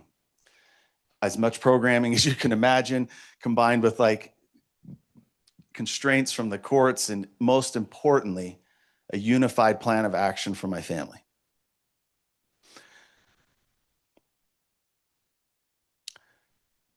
May 1st, this coming spring, will be my 19th year of sobriety, and I am very happy. Thank you. Thank you. The applause is hard for me because there were so many people along the way. Yes, were there some difficult steps I took? Yes. But there were so many people around me who actually deserved that applause. And had they not done what they'd done, I wouldn't be here today. Not going to bore you with the details of how bad it got because I'll scare most of you out of this room. But it got bad. I mean, I saw my childhood, even though it was that great 80s picture. It led me to a place that most people don't ever make it out of. And recovery has taught me that miracles are possible, but there has to be a strategy to get there. Hope isn't a plan. We're going to get into that. So I spent the first 10 years of my recovery doing the only thing harder than overcoming a heroin and cocaine addiction. Because yes, my addiction, what did it do? It progressed. Have you guys heard that? Addiction's progressive. It always is. Sometimes fast, sometimes slow. We're going to get into that a little bit as well. But I spent the first 10 years doing the only thing harder. Like I got out of recovery, I survived it. Like I was on death's doorstep. I got through the whole corrections and restrictions I had through programs, got married, and then I got into the restaurant business. Oh my gosh. It is the only thing harder than overcoming addiction, so I do not recommend it. During that 10-year, I was trying to build my life back, repair financial damage. You see, I had 2 amazing degrees from the University of Utah, but it didn't apply until later on in life. But during my time in the restaurant business, something happened. I became an open book. I decided I was going to recover loudly so others stopped suffering and dying quietly. And every time I did, especially at church or wherever I went speaking, it was always embarrassing. I mean, when you put up mugshots of yourself, it's not cool. Like, it's not cool, especially the one at the end. It looks like Smeagol in Lord of the Rings or something. Like, it's horrible. But I soon realized there was a massive problem. We all knew the problem of substance abuse was there. We all knew that. But there were all these innocent bystanders. Hey, what did you do? We don't know where my sister is. Hey, how did you get help? My mom and dad are arguing about everything and what to do. Hey, my husband doesn't agree what we need to do. We haven't seen our son. It just became very obvious. There were a lot of people confused as what to do. So I went and got licensed and certified and started a program of family intervention. Some of you have heard Interventionists. It's the longest standing daytime drama television show on A&E. Does anyone even watch A&E anymore? Just watch YouTube and social media. But it's super dramatic. And I did it for a few years. The way this started, has anybody seen the movie Hitch with Will Smith? Started working in my little community, and it was like this secret card. So this, like, mom and dad would work, we'd get their son into treatment, we'd go over here, and then they would, hey, come over here. We'd walk across the street. She's like, this is my best friend. They have a problem too. And so start working with them. And it just, the first year I did this, I started in a street that had there was a neighborhood that had about 42 homes. And I entered 30 of them. Getting walked by the person to the next house. Hey, they need help too. Was very effective at it for a while, but then I soon realized there needs to be something better. There needs to be a more effective way of doing this. So we created this program. I'm going to get into it in just a minute, but doing so has given me an opportunity to rub shoulders and meet a lot of amazing people. Part of what I do was inspired by being in a process group with Orrin Hatch. I'll tell you about that in a little bit. Tony Finau's a big one. He and I have got to speak at some behavioral health programs. But the thing that's been most valuable to me in this process of recovery is once having been an absolute pathetic human, is I now have a chance to mentor and uplift people. They trust me. And my recovery has taught me to be empathetic and how to connect. It's been incredible, the lessons. I've coached football for a few years. I speak all over the country inside of programs, different schools and platforms. This one I put on here because some of you may know it's real local here. It used to be called the Red Barn. Now it's the John Volcom Academy. My mom would have gone in there and screamed of terror because she would have thought it was the scariest place ever. But although strong and covered in tattoos, there's some of the most beautiful humans I've ever interacted with. We're going to now go through some things. I tried to make a mix here. I had to have stories because I like stories. And then I had to have some statistics because I'm sure some of you in here like this. I asked my wife, because I can't take any credit. If you go to the Department of Health and Human Services, for some reason, like, you guys probably know this way better than me, but like statistics are often like a year, sometimes 2 years behind. I didn't know that, but this was like according to 2022. You can go in there and you can just geek out, right? And look at so many things and go in so many different directions. But here's just some simple numbers. Again, I'm a simple guy. So nationwide, this was again 2022. There were 52 million people known that had what was qualified as a substance use disorder, SUD. Does anyone see the humor in that? I'm like, well, that statistic is ridiculous because these are known. They have been arrested, hospitalized, admitted to, and documented. And where are most addictions? Where are most of them? Hiding in secrecy, still in the functioning state. It's not known. Maybe the mom knows or the spouse, but it's not known. So what that number is, I don't know. I think it'd scare us. But what they did is said of those 52 million known people, how many of them get the proper care they need? Okay, proper care is different than like, I got on another medication. No, proper care, 95% never got the proper care they need. Now, when you go and look, there's reasons, right? There's always a paragraph, and I didn't include it because there'd be like availability, resources, which that's not a thing anymore because anyone can get treatment if they want it. The number one reason, they didn't think they had a problem. We're going to connect like 3 or 4 dots today that I hope you leave and you're like, oh my gosh, this is obvious a way we can improve things. So 5% of families are getting help for their loved one. Why do I keep using the word families? Because I'm tired of how selfish addiction is. I'm so tired of it. I'm so tired that we focus on this person because there's often several people behind them who are suffering just as much. Now, some of the things we're going to get into here, I'm just going to make a disclaimer, are not for everyone. This morning, I was at a gas station or a supermarket meeting my coworker here to come to this symposium. And there was a homeless man sitting on the side, and I could tell he was just out of his mind, wasted. And I wanted to get out of my truck and stretch, so I had a little conversation with him. And it didn't take long to realize the uphill battle for this man. Both of his parents had died. He didn't ever actually know his dad. There's no one in his life that cares. When we look at the vast problem we have with addiction, there isn't just a one fixed solution. So I'm here to just absolutely with clarity admit the things I'm going to talk about do not apply probably the way that we like for this man that I just spent this morning and many others. The things I'm focused on, and I hope help connect some dots, are for those individuals suffering who do have. Now, are any of our families perfect?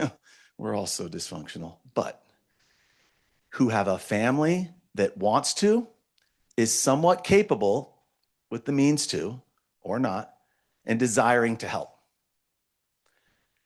Now, there are a lot of people struggling there with their addiction who do have that. Now, relationships are strained and stuff. Okay, so we're just focused on that. In our program, which we'll get into in a little bit more, I'm not going to talk about my program. I'm just going to talk about why it's effective and how we need to implement this more to get more success. We had a survey done, which was right before our gala, where Commissioner Kamala came and we got to meet each other. We had a third-party company survey all the people in our program the previous 2 years. So 78% of them got their loved one into recovery. This wasn't got them into rehab. They got them into recovery. These families knew steps 1, 2, 3, 4, 5, all the way to 12 or whatever it was. Their loved ones, that's alarming. And I'm very proud of that. What's amazing is it's not even this special like ability that I had to do this. It's giving people the right tools. It's amazing what they can do. But for example, why would any parent or mother or spouse know how to navigate addiction with a loved one had they not been through it before? It doesn't play by the rules. Does everyone know that? Addiction doesn't play by the rules. For heaven's sakes, it's the only fatal illness on the planet where the sick person fights to stay sick. Think about that. And it's the only fatal illness on the planet where families often go, well, I don't know, like we should do this, or no, maybe we should do this, or no, I think you should respond this way. That's crazy. So when you empower people with the right tools and support and allow them to check the boxes of what needs to happen, then they can reflect upon themselves and show up in their life of their loved one the right way they need to. But that's much easier said than done. So the statistics in our program are amazing, and we're super proud of it. If you heard Commissioner Kamala, she mentioned At our gala, we gave the opportunity for a lot of these families to share their story. Now, was it the addict? No. It was the family, the spouse, or the parents talking about their journey and how doing recovery with their loved one and participating in their own not only got their loved one into recovery, but it restored the family. Let me tell you a quick story. Again, you know I love stories, and we're going to fly through a few principles. I am going to, I promise before we're done, make at least 2 or 3 things so crystal clear that I hope some of you leave and go, oh my gosh, in order to do this, we've got to connect this dot with this dot and use the systems and places that you guys, the resources you have. We're going to do this, I promise. So part of the reason why I do what I do is a story that I've heard literally hundreds of times now, and I wish that wasn't the case. But this one, I'll just tell you because it hits home. It was with a mother. She's local. She's in Spanish Fork. Her son, his addiction had progressed, right? Like for years, it was unknown because the easiest thing to do, believe it or not, with your addiction in the beginning and for quite a while is to hide it. It's the easiest thing to do. So it was hidden. Well, then when it showed up and people are like, oh my gosh, like when all of a sudden, like it's undeniable, there's a problem. Her and her family sought help. They reached out. They actually joined the program. Let me just give you a little tiny synopsis of what they did. Everyone set their opinions aside. There were 4 other siblings, adult children, a mom and a dad, trying to help their son and their brother. And it got bad to where the doctor's like, yeah, he's in some serious trouble, like health risks. He had a couple DUIs. He was basically almost crippled. He's not working. He's just totally a wreck. And they got together, the family, we came together, we met, we looked at resources, we put in place a plan. Once we had a plan in place, not just step 1. When he goes, what are we going to do? When do we engage? What do we do when he finishes? What's the next step? How do we support them? What if they're not willing to go? Where do we put our boundaries? They spent close to a couple months learning this. They all came together and spoke one voice, and they gave this opportunity to change. Now, when that happens, you create the opportunity to put in place a boundary. So much different than a threat or a request. But without the proper tools, knowledge, and support, it never is a boundary.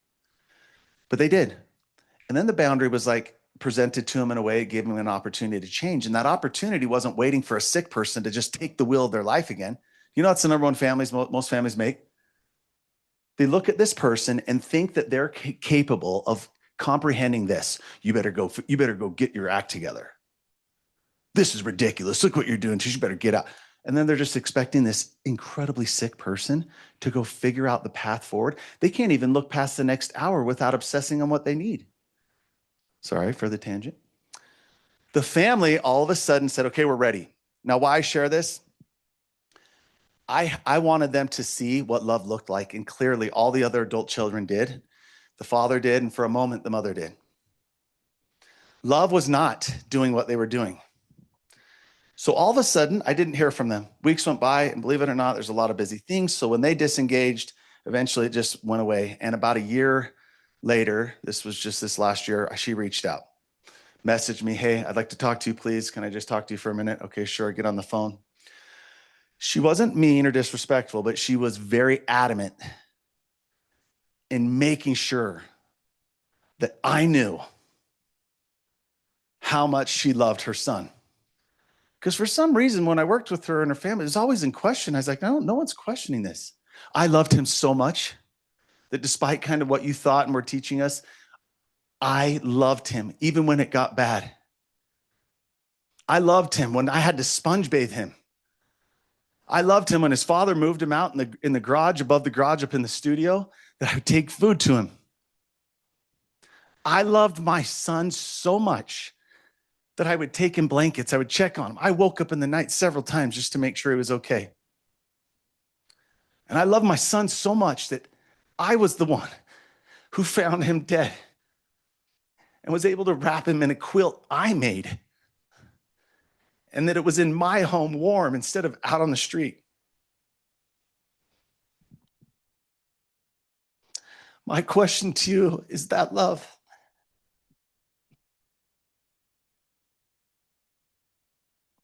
You can see this poor woman, right? For those of you of spiritual belief, you can see almost like the Christ-like qualities to actually like sponge bathe someone. to comfort them, to wrap them in a blanket. Addiction has a real manipulative way of contorting what we think love is. And it's okay if you disagree with me. These families I work with, believe it or not, most of them are amazing. So for some context, currently in our program, we have there's a couple doctors, psychiatrists, there's a couple priests, bishops. I mean, it's amazing. All these families are ragdolled by their loved one's addiction, when in every other area of their life, they're doing pretty good. Like they're all educated, successful, they're managing life, but with their loved one and this one thing, this crazy thing, the addiction, it's tormenting them. We talked about it being the only fatal illness where people fight to stay sick, right? Here's one. I think I'm probably in a room where I would say probably half or more would believe this, I'm hoping. Addiction is an actual disease of the brain. But guess what? When it's your spouse or your child, that's harder to accept. Also, remember when I told you the first time I went to use and I was like, it was a choice. It was a stupid decision. But along the path, and this is the thing, there's science involved, and I think in order to accurately tell you exactly when it turned into the disease of addiction, you'd have to be getting pretty consistent brain scans of a person. But at some point, it goes from stupid choices that started for one reason or another. Remember, it could start by, I was molested and there was trauma, or remember those story of those two young people? I just didn't get the playbook for life. And it changes from a place of choice, moves into a need, moves into dependency, and eventually that person becomes sick. And yet, what are we still doing? What are we still doing? We're trying to reason with, talk to, negotiate, talk sense into a person. The thing that drives me crazy with all these families I work is how exhausted they are when they come, because they have spent so much time. I mean, Grammy award-winning, is it Grammy or what's the other one? I don't like those shows, by the way, but where they put on this huge theatrical show, right? Thank you. They have over and over. And then they found themselves acting a fool sometimes, screaming, yelling, swearing, turning themselves into a monster version of themselves with no result. So families are often rescuing. I met a couple just recently, and the father walks up. He's like, I'm justice. This is mercy. Literally, that's what he said. But they all assume those roles in one way or another. So we're shielding consequences, or we are absorbing them. We're making exceptions for one person in our family, not for everyone else. We're enabling versus loving. We don't even see the difference. We're waiting too long to act, or we're acting too fast. It's madness. And the only way for families to replace this madness is by putting convictions over emotions. Any one of you in this room, if we took an hour to go sit and do a workshop, well, it might take 3 hours, could go over and help your neighbor's child effectively get into recovery and identify the steps that he needs to take. And you'd probably show up for him. But when it's someone we love, we all know what happens. Goes out the window. Okay, now we're going to get to the part, because I have 15 minutes. That's good. If you have a problem with this afterwards, let's go face to face. And you can yell, I will absorb all of it. Because when I bring this up, it ends up becoming a very spirited conversation. I had a dad kick me out of his house not too long ago. The greatest lie about addiction is they have to want it for themselves.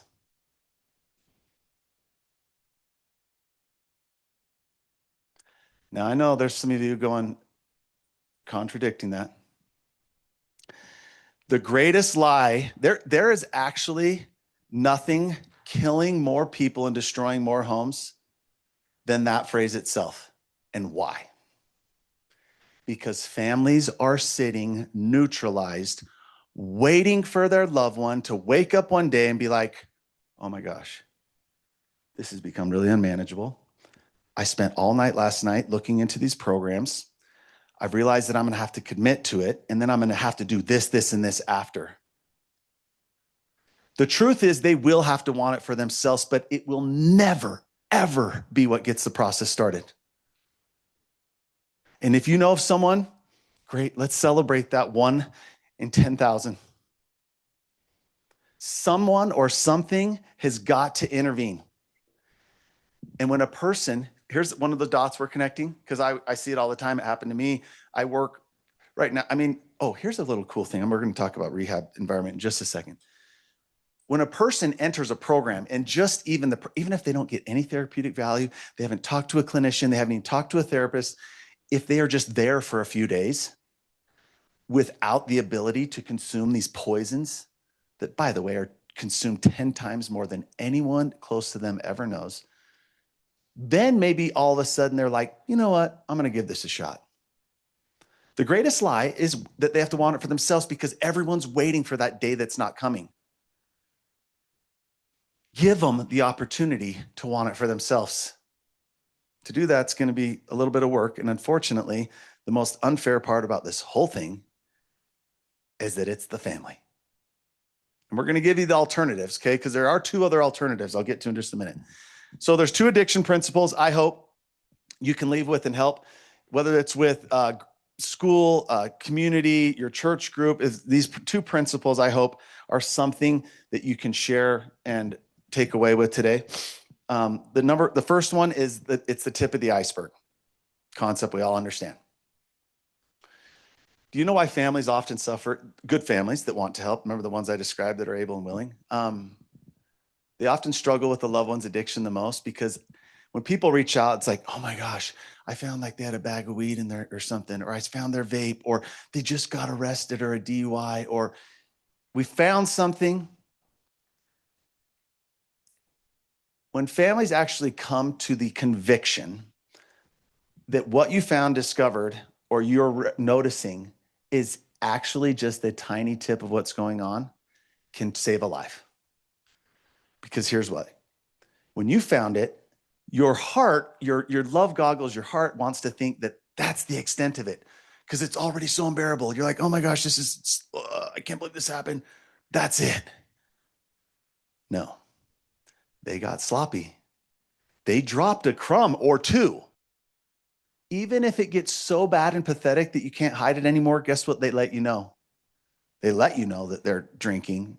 They let you know that like they're smoking weed, because they can't hide it anymore. But the tip is, here's why this is critical. If you found something, discovered something, you have to remember that person, I don't care if it was a 15-year-old girl or a 70-year-old man, they instantly we all, me included, you become experts immediately in hiding it. So when you found it, so sometimes people are like, oh my gosh, Danny, this is so depressing. Like, you're trying to tell me there's this whole other problem. Yep. So that you don't feel like you're crazy, so that you don't feel like you're overreacting, and that you understand, now that you found this crumb, we better take some action. Sorry, the second one real quick, the secrets keep us sick. I talked about this earlier. Do you know that your loved ones that are in their addiction have so many secrets? It actually, I think most everybody here knows, it has nothing to do. When they go to a program, I don't care if you're doing meth or if you're doing the new gas station heroin, which is hopefully soon going to become illegal, kratom, or whatever you're doing. It has nothing to do with that. It does when you go to a program so they can medically treat you for a few days or a week. But after that has nothing to do with it. It's why. So your loved one in their addiction has secrets. They do. That's what they're covering up. And they cannot face those secrets because it hurts so bad. That's why they keep going to it. But you also have secrets. Nothing pains me more than how many families I've worked with where mom knows something she never told dad because she doesn't want dad to get more upset. Dad found something he doesn't want mom to know because he doesn't want her to be hurting more than she already is. Spouse found something and holds a secret because she doesn't want her family or his family to know. Or do we want anyone in our little social perfect world to know? They end up harboring secrets for their loved ones, and that becomes toxic ground for serious dysfunction.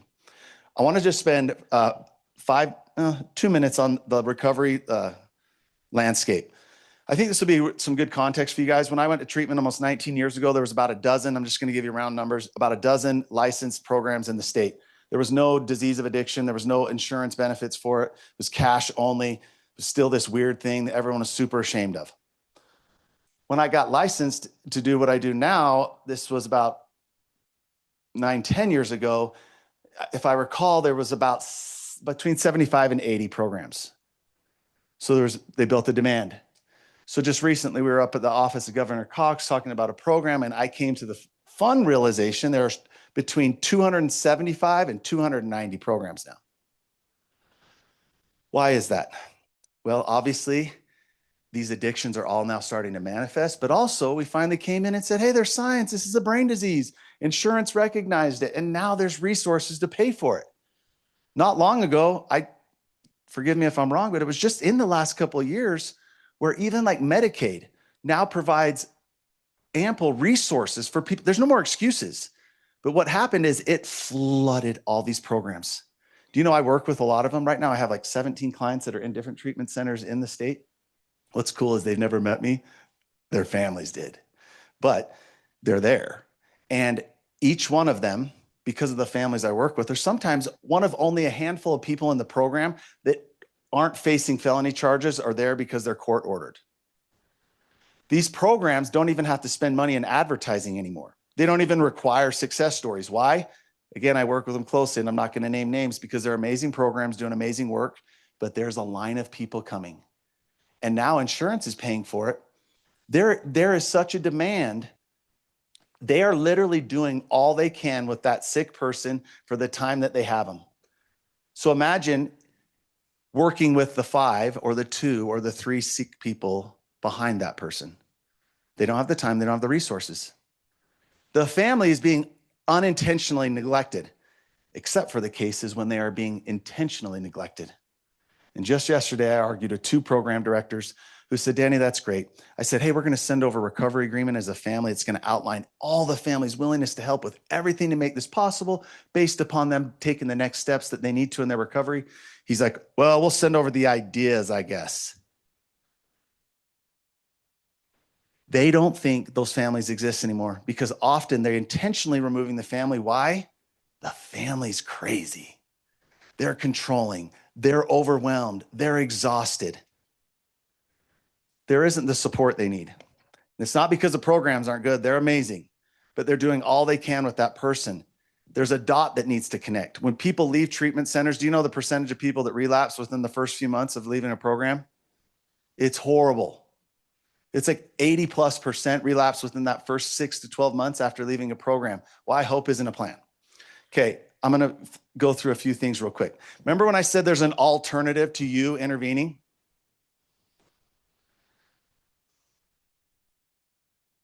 Do you know that addiction serves as the design of the Prince of Darkness because it disrupts the channel to the Holy Spirit of truth? There's a gentleman named Boyd K. Packer whose phrase that is, and I love. I say that because there isn't a divine intervention that can help someone in addiction. There's a divine intervention that can help restore sanity when a person surrenders, right?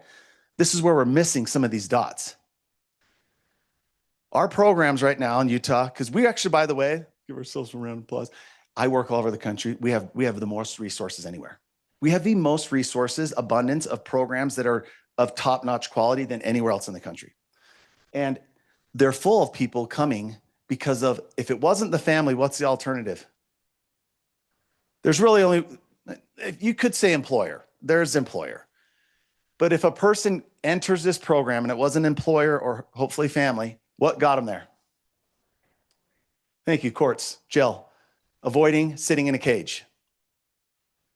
The only other option is the one with the flowers.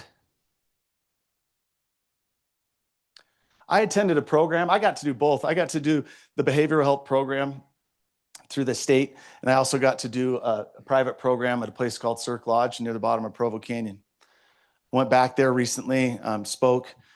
There was like 3,200 people that had been in the program since I left 18 years ago. There were like 16 they said they knew were still in recovery, and there were hundreds that had died from it. When people get into their addiction, there is death, there's a judge, maybe an employer, which is almost like a non-existent percentage, or there's a family.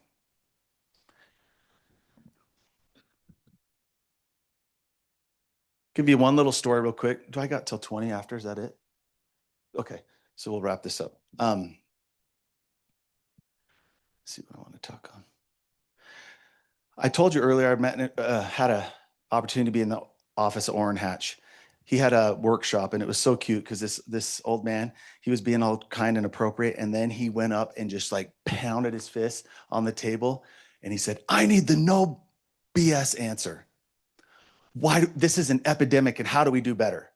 And he asked the gentleman in the room who's a mentor and one of the instruments that saved my life. His name is Gary Fisher. He's been running a successful program in Utah for a very long time. He said, "Gary, I need the answer right now. He said, shoot me straight." Everyone in the room was like, he said, "Well, sir, we have an amazing state with lots of resources. People are coming to our program, but when they returned to the environment they left and the environment stayed the same, they rarely recover. And for those who come to our program and return to an environment that even in a subtle way shifted, healed, had some tools, they almost always recover." But you see that word environment? That word environment, it could be like an alcoholic abusive home. We don't want to go back there, but it could go back to a home of goodly parents and great people who just don't understand this thing. So instead of like supporting, they're just like, my mom sniffed me for 2 years. I just want to put that up. She was so traumatized by my addiction that even in recovery, when we were doing family events and I walked by, she'd be all, I was like, "Did you just sniff me?" That's how traumatized she was. So when they go home, family's been traumatized by all this. When you heal the environment at home, first of all, we learn to effectively intervene. Second of all, we learn how to support them when they get home. But I'm going to put something bold up here right now in closing. Guess what the greatest fear of addiction is? If I sat down and there was like a room full of parents or spouses whose loved ones are deep in their addiction, it's become so ugly, what would the number one fear be? And I stand today to beg to differ. There's a fear even deeper rooted than death. It's that you, trying to help them, will live with a lifetime of regret. I wish there's something we could have or should have done. Could we have done this? Should we have tried this? Should we have put that boundary in place?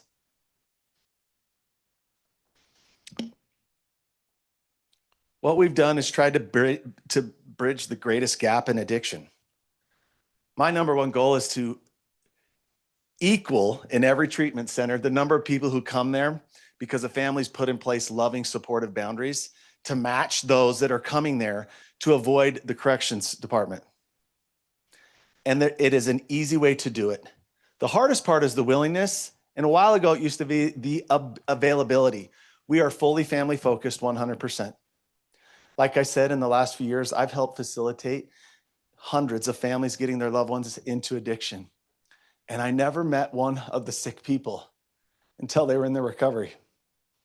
I just met the greatest resource in their life who became willing to understand their role. We also over here, as a commissioner mentioned, we have a table. Please take it. Take as many as you need. If you need to like provide it, there's just some clarification.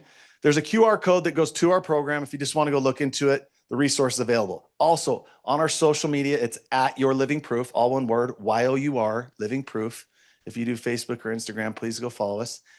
Because there we have just launched, it's amazing, a free community where people can get in and get some tools and finally truths that they're not getting at school or at church about this for them as the family. But there's also a foundation we set up. Believe it or not, when addiction sets hold, it takes a toll financially. There's a lot of families that can afford it, but there's a lot of spouses whose husbands have ruined them, is controlling them and putting them in a situation where she's caring for the kids and she has no support. You see, everyone's focused on him. But if we get our hands on her, he has the greatest chance and she gets to know, I did it. I faced it. I didn't run from it. I no longer blame myself. I had a plan. I was prepared no matter what. So we have a foundation. If you want to give back and help, 100% goes into sponsoring those people wanting. Can you imagine the difference? Imagine a family member who is mad as they are, like this super crazy person in their life. They go, you know what? I'm going to get help. I'm going to get better. I'm going to learn to show up better for you. Those people are amazing. And often they just can't because of finances. So we hope you guys can kind of help with that. I just want to finish by saying there is not a single solution that will help everyone. I wish there was. But for the people out there with the family suffering, we need to help them, and you'll just watch the dominoes fall. Thank you for your time today.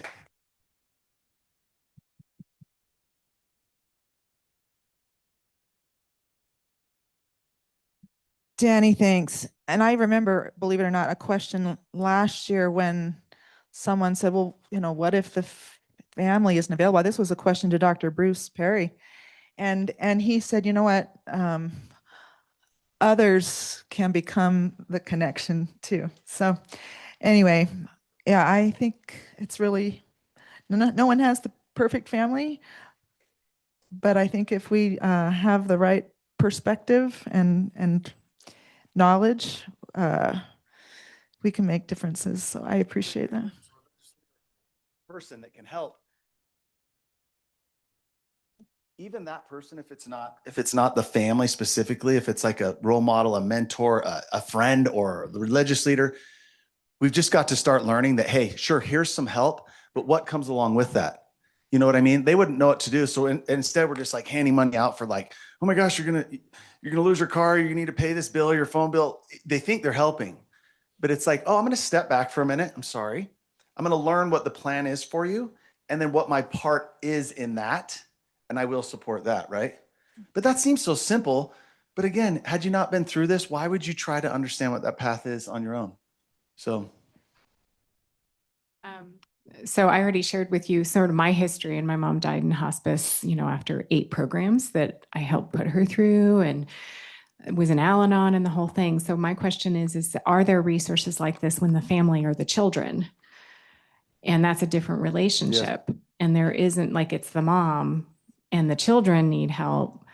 And like for me, those 8 programs never included us, except for on the Thursday night things that were about us understanding them, but not what boundaries do children have to put up. It's a whole new world, because now that she's dead, I'm like, I was codependent. I worked so much. It's part of why I worked so hard, was because I needed money to help her. And I kept thinking and hoping, which you would as a child, right? And so I'm just curious if there's an extension for when there is parent extended family. Yeah. And it's different because we all look at the word leverage, right? Like, what leverage do I have over them?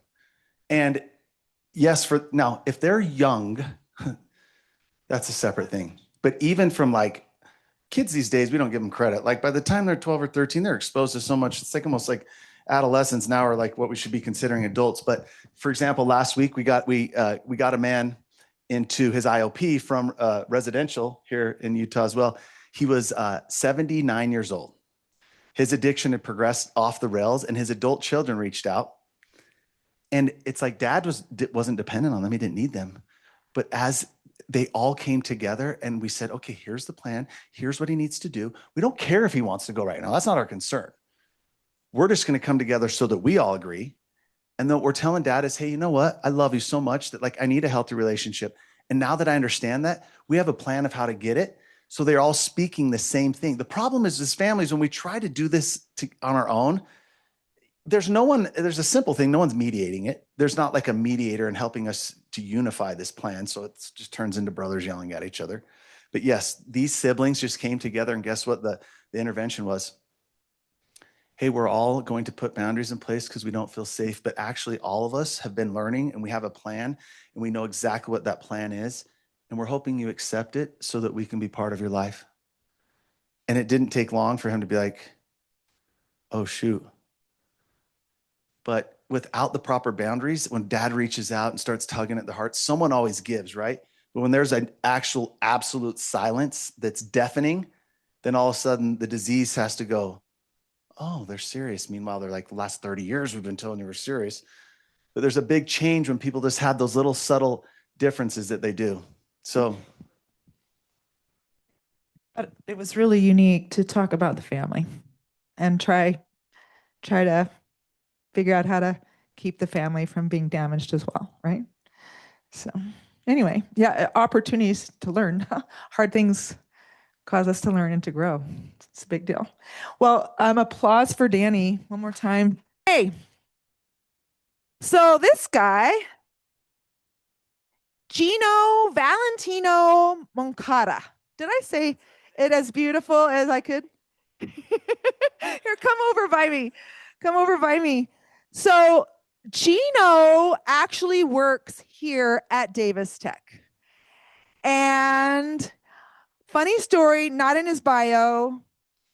He is a very patient and persistent person because for over a year, he has been working hard and will never give up to bring more services inside of the Davis County Jail so that folks who are having to be in jail can actually turn some things around, grow some confidence, grow some skills, and leave to never return.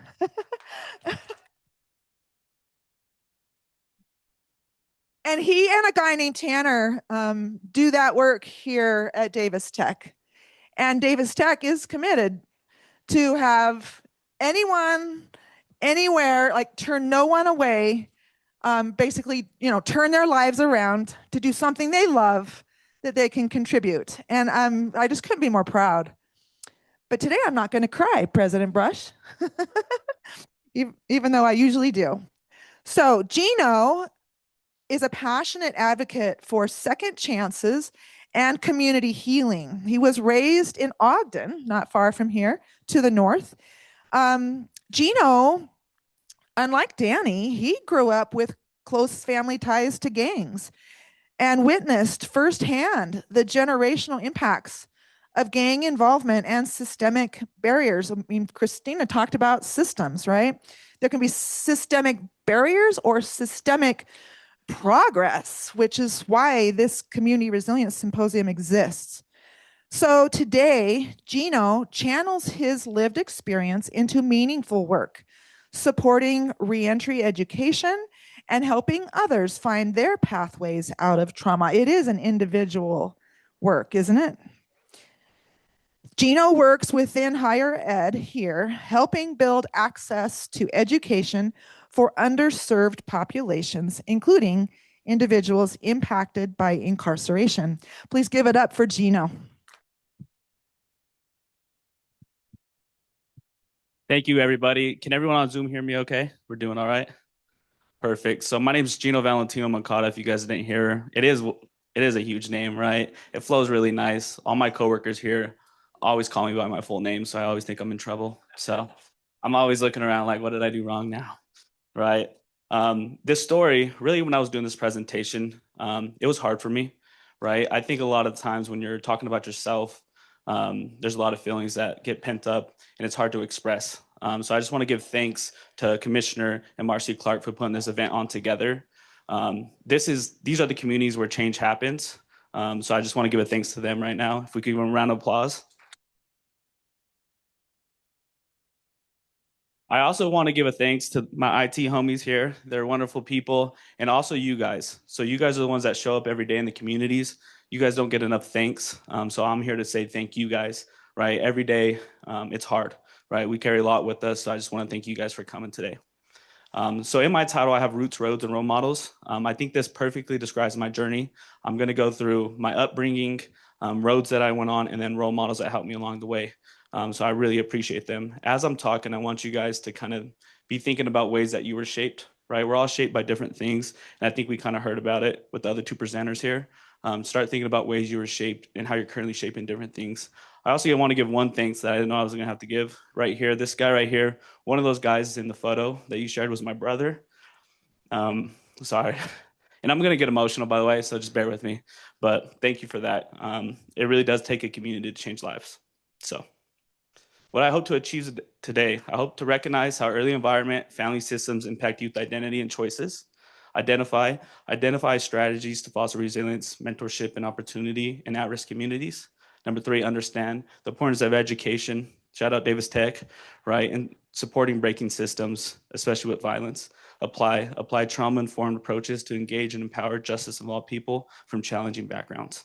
So as I'm going through this presentation, I'll have a couple slides where I want you guys to engage with each other. Just remember, just share what you're comfortable with. And if you don't want to share, that's also okay, right? I'm not your boss. You can do what you want in your life, right? So the roots, that kid up there, and then I knew it was gonna look crazy when I shared it. That kid with silver teeth is me. I have so much energy. I'm over there choking my sister out, which is crazy to say. Um, but that's 5-year-old me.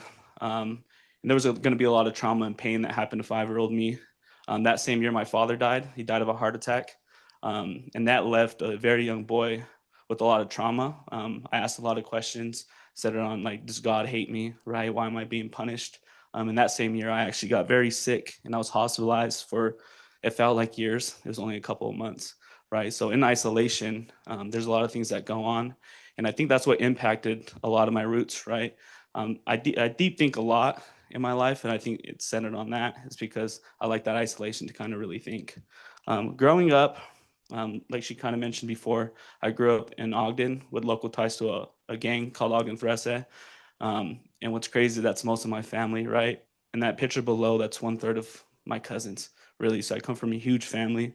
And a lot of times we don't really understand, our early environment and how that's shaping our identity and choices, which leads me to my next slide, right? The roots.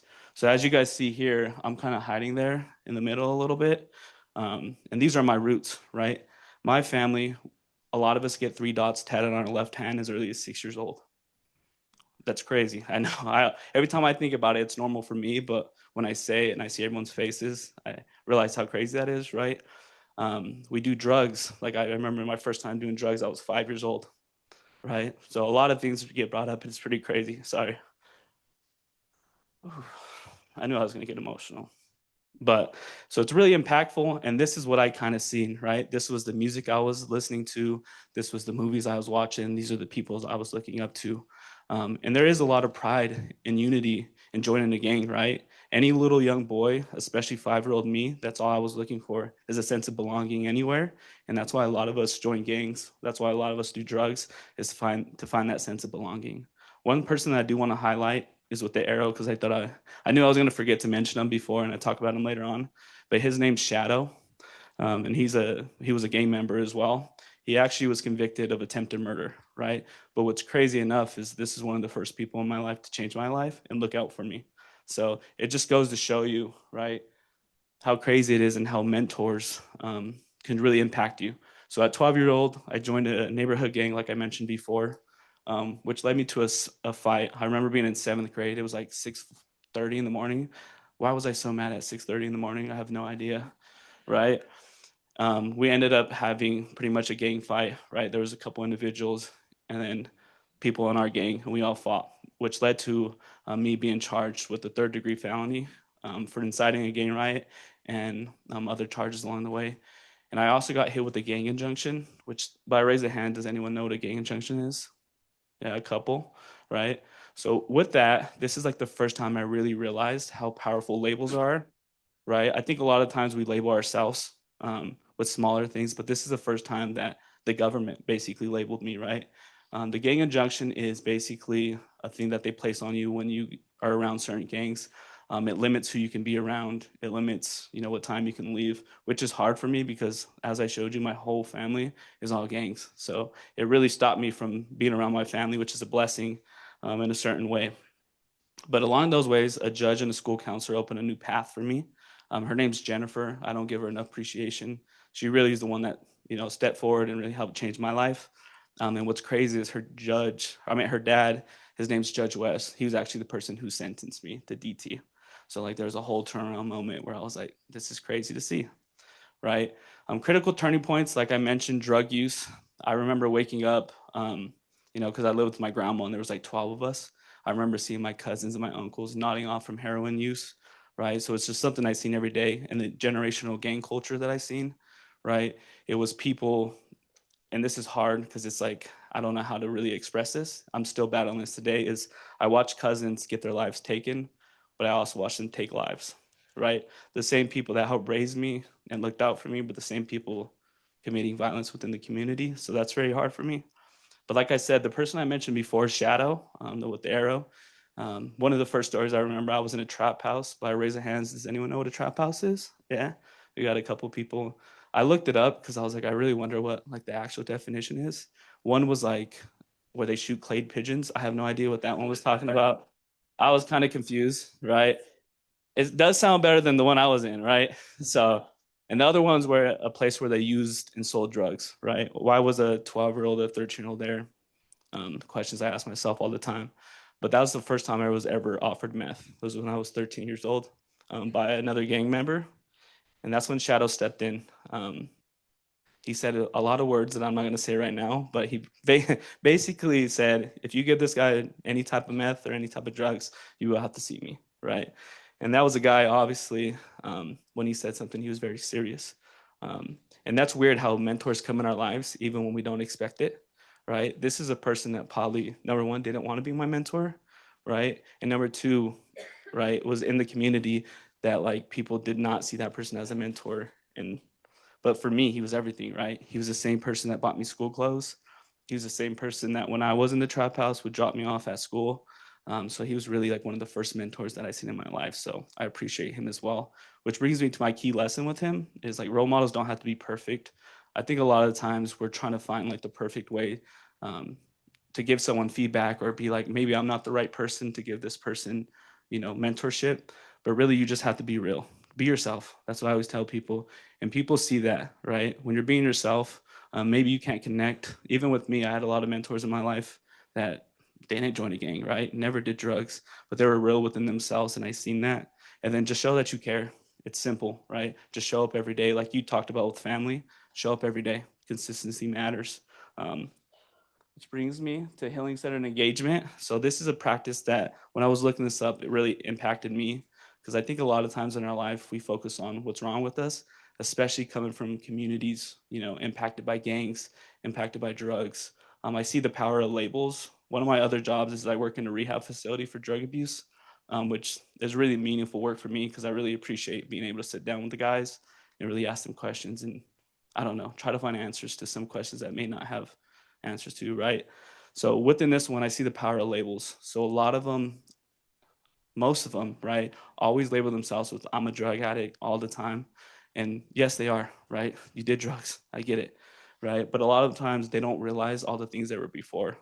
I tell them, you're a father, you're a brother, right? You're a hard worker, you're a professional way before you use drugs, right? You're so many things. And then after drug use, you can be a million things, right? Just like him, he's a million things after his drug use.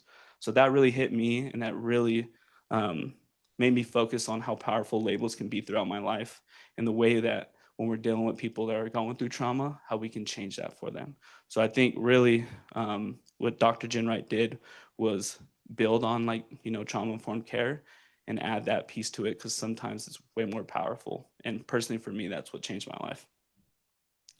So as I'm talking about that, I kind of gave you the framework of it. I'd like for you guys to take a moment to look at these questions, right? Culture and identity.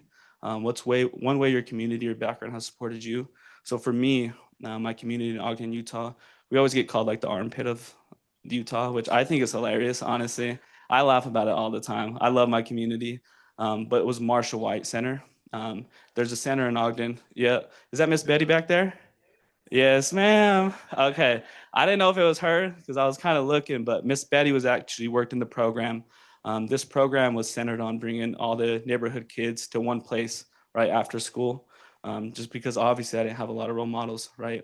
My one parent that was still alive, my mom, she was working two jobs just to allow us to eat, right? So it left me with a lot of free time. So Miss Betty and her staff picked up that slack, right? They offered a place for a sense of belonging and for me to kind of find a new community in a sense. Agency, when have you acted to change your path to help someone else? I think a lot of us in this room, right? That's why we're here, is we're trying to find ways to help shape somebody else. Number three, relationships. Who's a mentor? Someone believed in you, right? By raise a hand, who has mentors in here? Yeah, all of us, right? Mentors shape everything we really do. And like I said before, I don't think we appreciate them enough. Meaning, how has a challenge shaped your purpose? By raise a hand, who has purpose in here? All of us. All of us have purpose. Trust me. Aspirations. What's one dream or goal that inspires you? So one goal that inspires me is I want to open up an at-risk youth facility one day. That's really centered on helping people get out of the communities they're in. So, for an example, my first time ever being on an airplane is when I was a sophomore in college.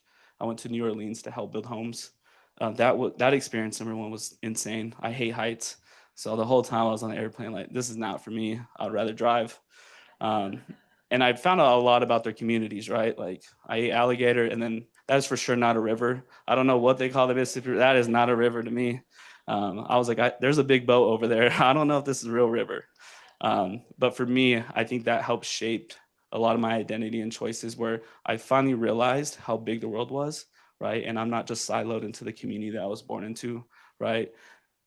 The world's way bigger than the neighborhood you grow up in, right? And that's the beauty of the world. You get to travel and different things like that. So I'd now like for you guys to take a moment to look at one of these questions, kind of ponder it, and then for the next couple of moments to share it with the partner if you guys are comfortable. So, and I'll time you guys. Does everyone understand that? Will I raise the hands, or should I explain that again? Yeah, perfect. And so just one of those questions, and in case you can't see it all the way in the back, or online, hopefully, oh, online, you'll have no problem. So, what is one way that your community or background has supported you? And then agency, when have you acted to change your path or to help somebody else change their path? And then relationships, you could talk about a mentor, someone who's believed in you, meaning how has a challenge shaped your purpose? So like we said, hard things can help us to grow actually. And then aspirations, what's something that inspires you, a dream you have? Yeah, talk to someone. So yeah, now that you guys kind of thought about it, take the next few moments to kind of talk with the partner if you're comfortable.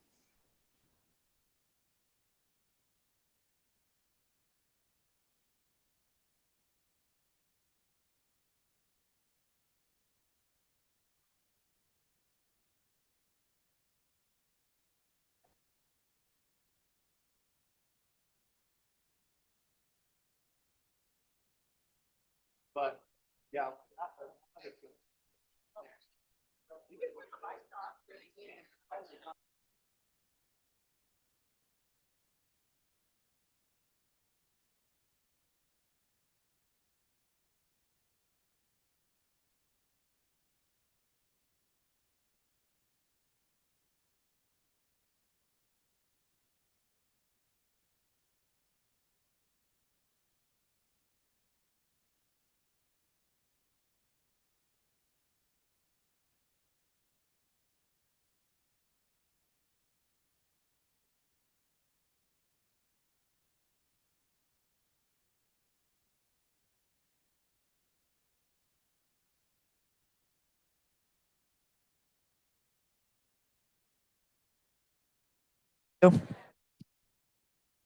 So I'm going to help go around and Gino, as you kind of wrap up your conversation with your neighbor. So did you create this healing centered engagement? No, so this is sorry. Is everyone ready? I think we could give them another minute or so. Okay.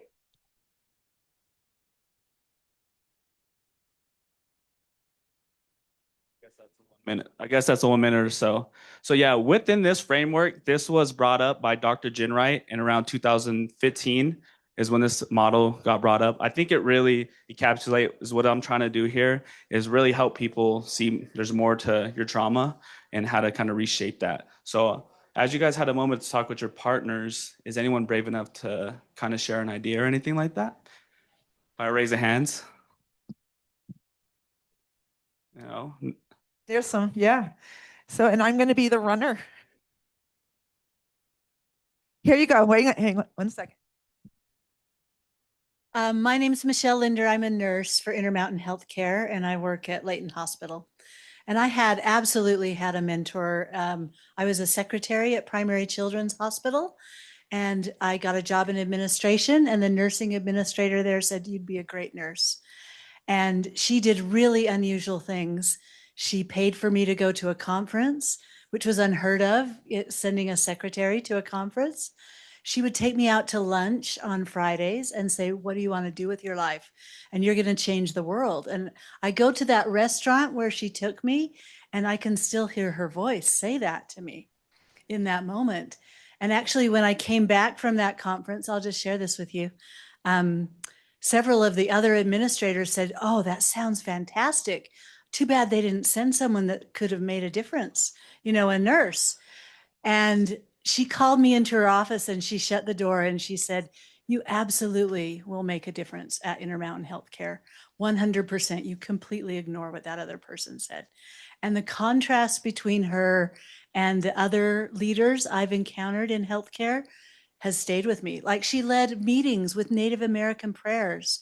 She just was such a beautiful human, and she inspired me to do the work and I've just never forgotten that feeling of connection to her. She passed away a couple of years ago. I'm sorry to hear that. Wow. Thank you for sharing. Yeah. Would anyone else like to share a quick insight? No, and we're okay. So I think that honesty statement right there, thank you for sharing, really hits on my next point is none of our, like everything we're shaped by doesn't happen in isolation, right? And kind of like you talked about before is there's a lot of people along the way that gets us to where we need to be. So which brings me to my next point is the road and the mentors. The road isn't about what I did, but rather what made this possible, right? I don't want to get up here and brag about all the things, the cool things that I did, right? But rather than really share how Jennifer, the one I mentioned before, really changed my life. So she's the person right there in the ball cap standing next to me. Um, and she really found someone that was scared, right? She understood that gangs were really fulfilling a real need for me, which is that belonging piece that I spoke about. And her expertise was really to reshape belonging and reshape community. So what she did is when I came back from being suspended for 3 months and going to DT, she gave me no choice. She put me in student government. She pulled me aside. She's like, "You ain't got no choice. This is your schedule. We'll see you on Monday." And which is great, right? And we kind of talked about sometimes it's not up to me to figure it out, and someone's always looking out for you. So that's what she did. She really replaced that harmful belonging with helpful belonging. In my time in student government, I learned so much. I learned that I really love when people depend on me. That's something that I cherish. I like that feeling and that pressure of being like, I can do this, which is fabulous, right? And which I use in my world right now. So coaching, like I could probably talk about basketball for all day long, to be honest. I shout out the Lakers. I hate the Jazz. So quick plug for that.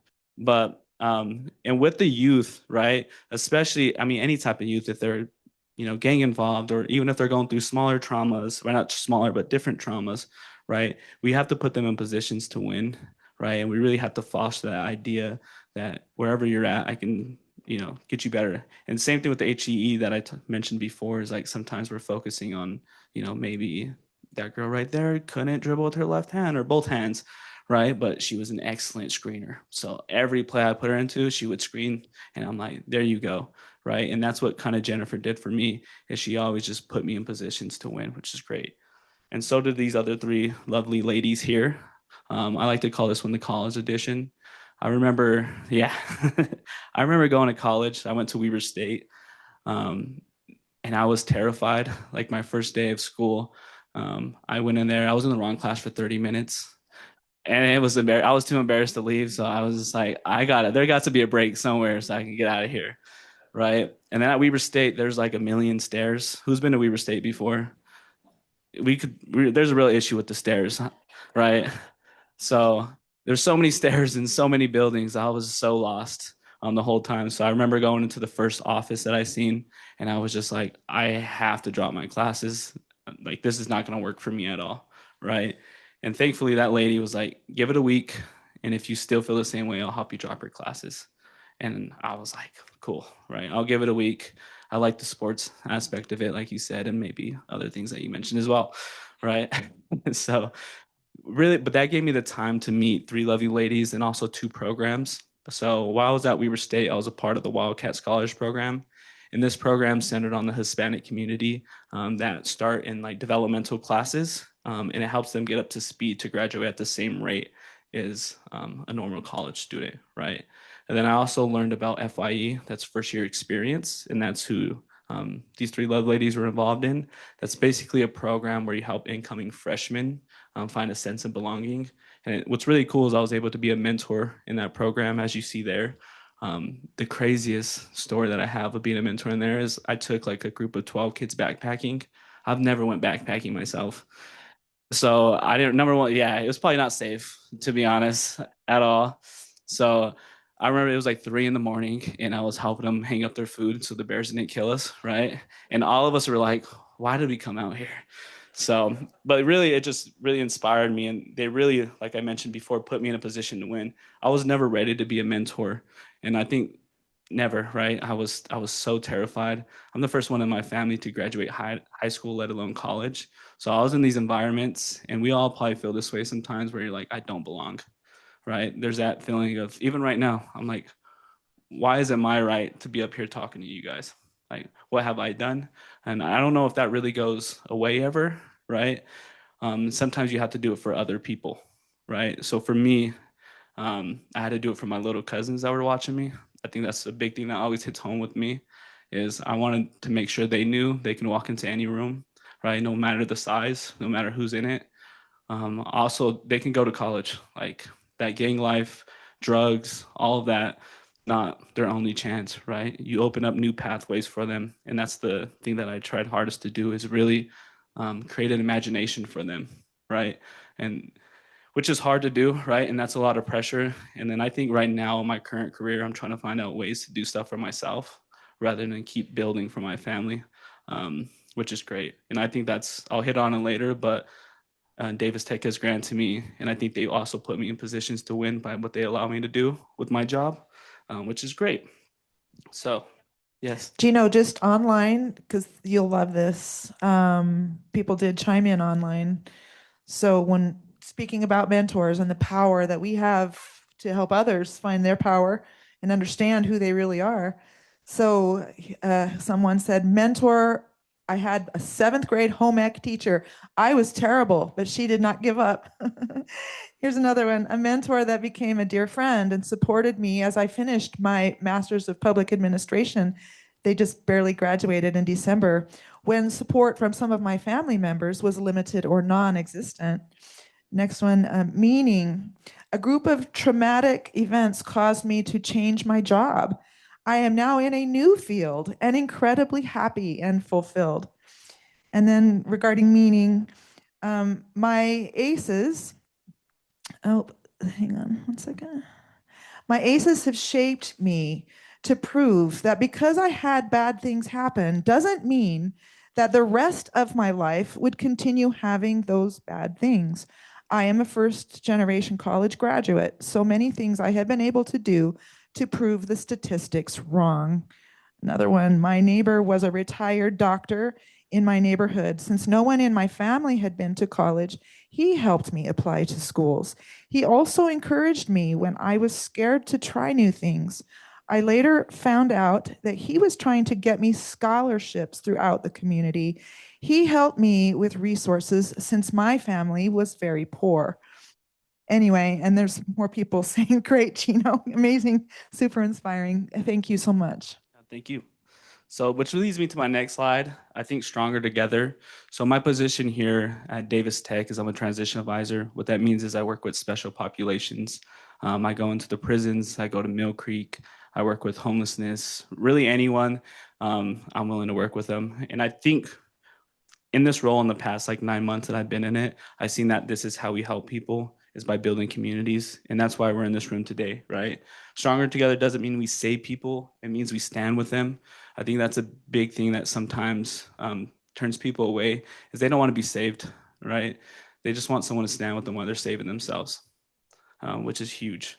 And we don't need to have all the answers, right? None of us in here has all the answers to save everything. We just need to be present with them, right, on someone else's road, which I've seen a lot. Then help people start to imagine, build a new future for themselves. So with one of the populations that I work with within the UDC, a lot of the times what I see with my cousins and other people that are locked down for a long time is that imagination's gone, right? They don't have that privilege to imagine anymore. I think they strip themselves away from that.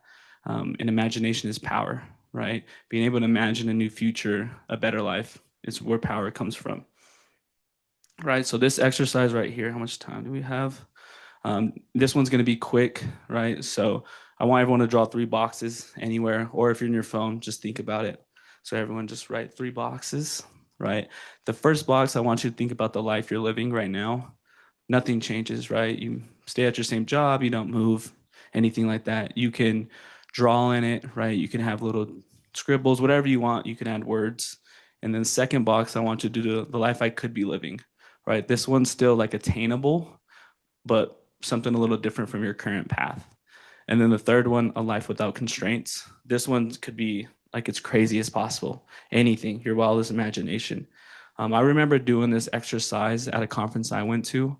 Um, I really found out that I had a limited imagination, right? Like on that third one, I'm like, this is the hardest one because, like, what does a life without constraints mean for me, right? What is a life where I could redesign and reimagine for myself? Which brings me to this one. So, right, the first one right here is school prison, right? Which I thought was hilarious, but that's my current path, right? I stay at Davis Tech. I help out in different communities. I go to the prison, which I really love. And then the second picture is me walking up all those steps to go back to school, maybe for like school counseling.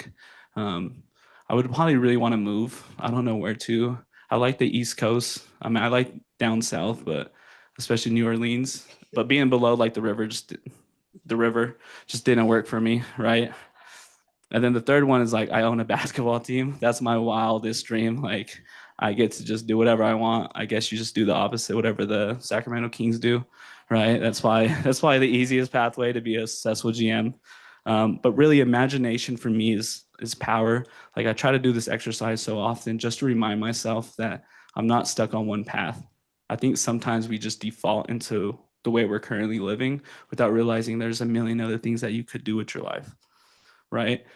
And this one right here, I love this photo. Darren was there for this photo. This is really emotional for me. That's one of my cousins that graduated in the prison with this high school diploma. And I didn't even know we're going to run into him, to be honest. We were just up there for something else. And they were like, do you want to come check out the high school graduation? And we are like, sure. And I ended up finding like 8 people that I knew, which was a little crazy, right? So I remember Darren, he was probably a little alarmed when I got up and hugged like 8 people. He's probably like, what are we doing here? Right.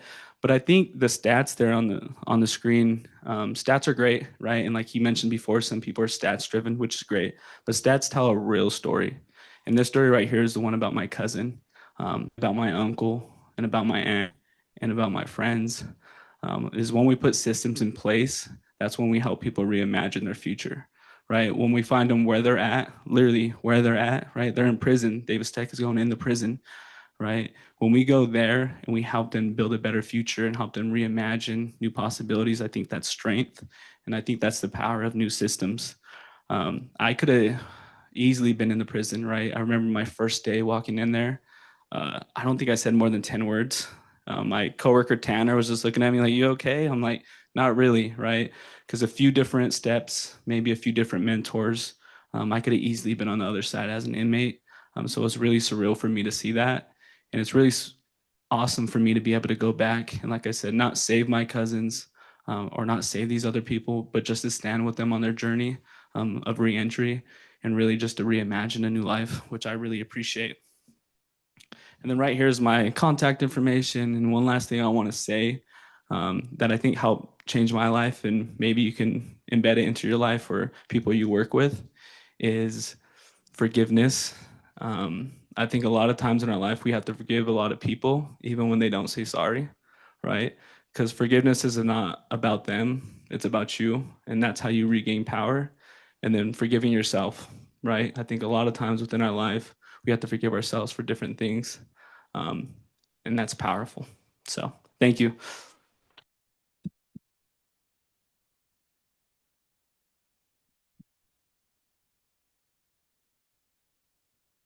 Yeah, wow. Might be a couple questions in the room. Plus, I'm trying not to drop your laptop so that I can just see if there's any question. It just, we all have lived experience, whatever it is, right? And I think we're all just really designed to do great things. And I do think that, people who have the lived experience of very difficult things are especially powerful to help others. That's just the truth, right? And I've heard this. It seems so true to me, but people who are in recovery, the more they help others get into recovery and stay in recovery, the more it helps themselves to stay in recovery. That's just fascinating. I mean, there's got to be some science, you know. but it just seems to be so true. So let's see. I don't see any questions, but there's just amazing presentation. I feel inspired. Thank you. Amazing presentation. What I love about Gino is he's getting out from behind a desk, taking action, being there for others. He'd be a great school counselor. Thank you for your presentation. Great presenter, speaker. I mean, it's just real, right? I think when we're our real selves, that's super powerful. Yeah, here is a question in the room, and I'll repeat it.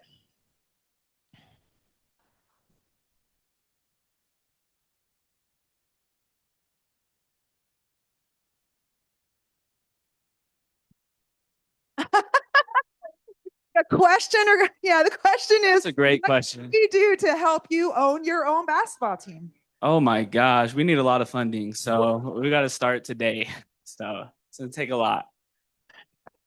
Here's a question here. We can start there. I'm not gonna lie. Kindergarten My basketball 7th grade team. girls, we was undefeated, so we can start there. Wow, so great. Yeah.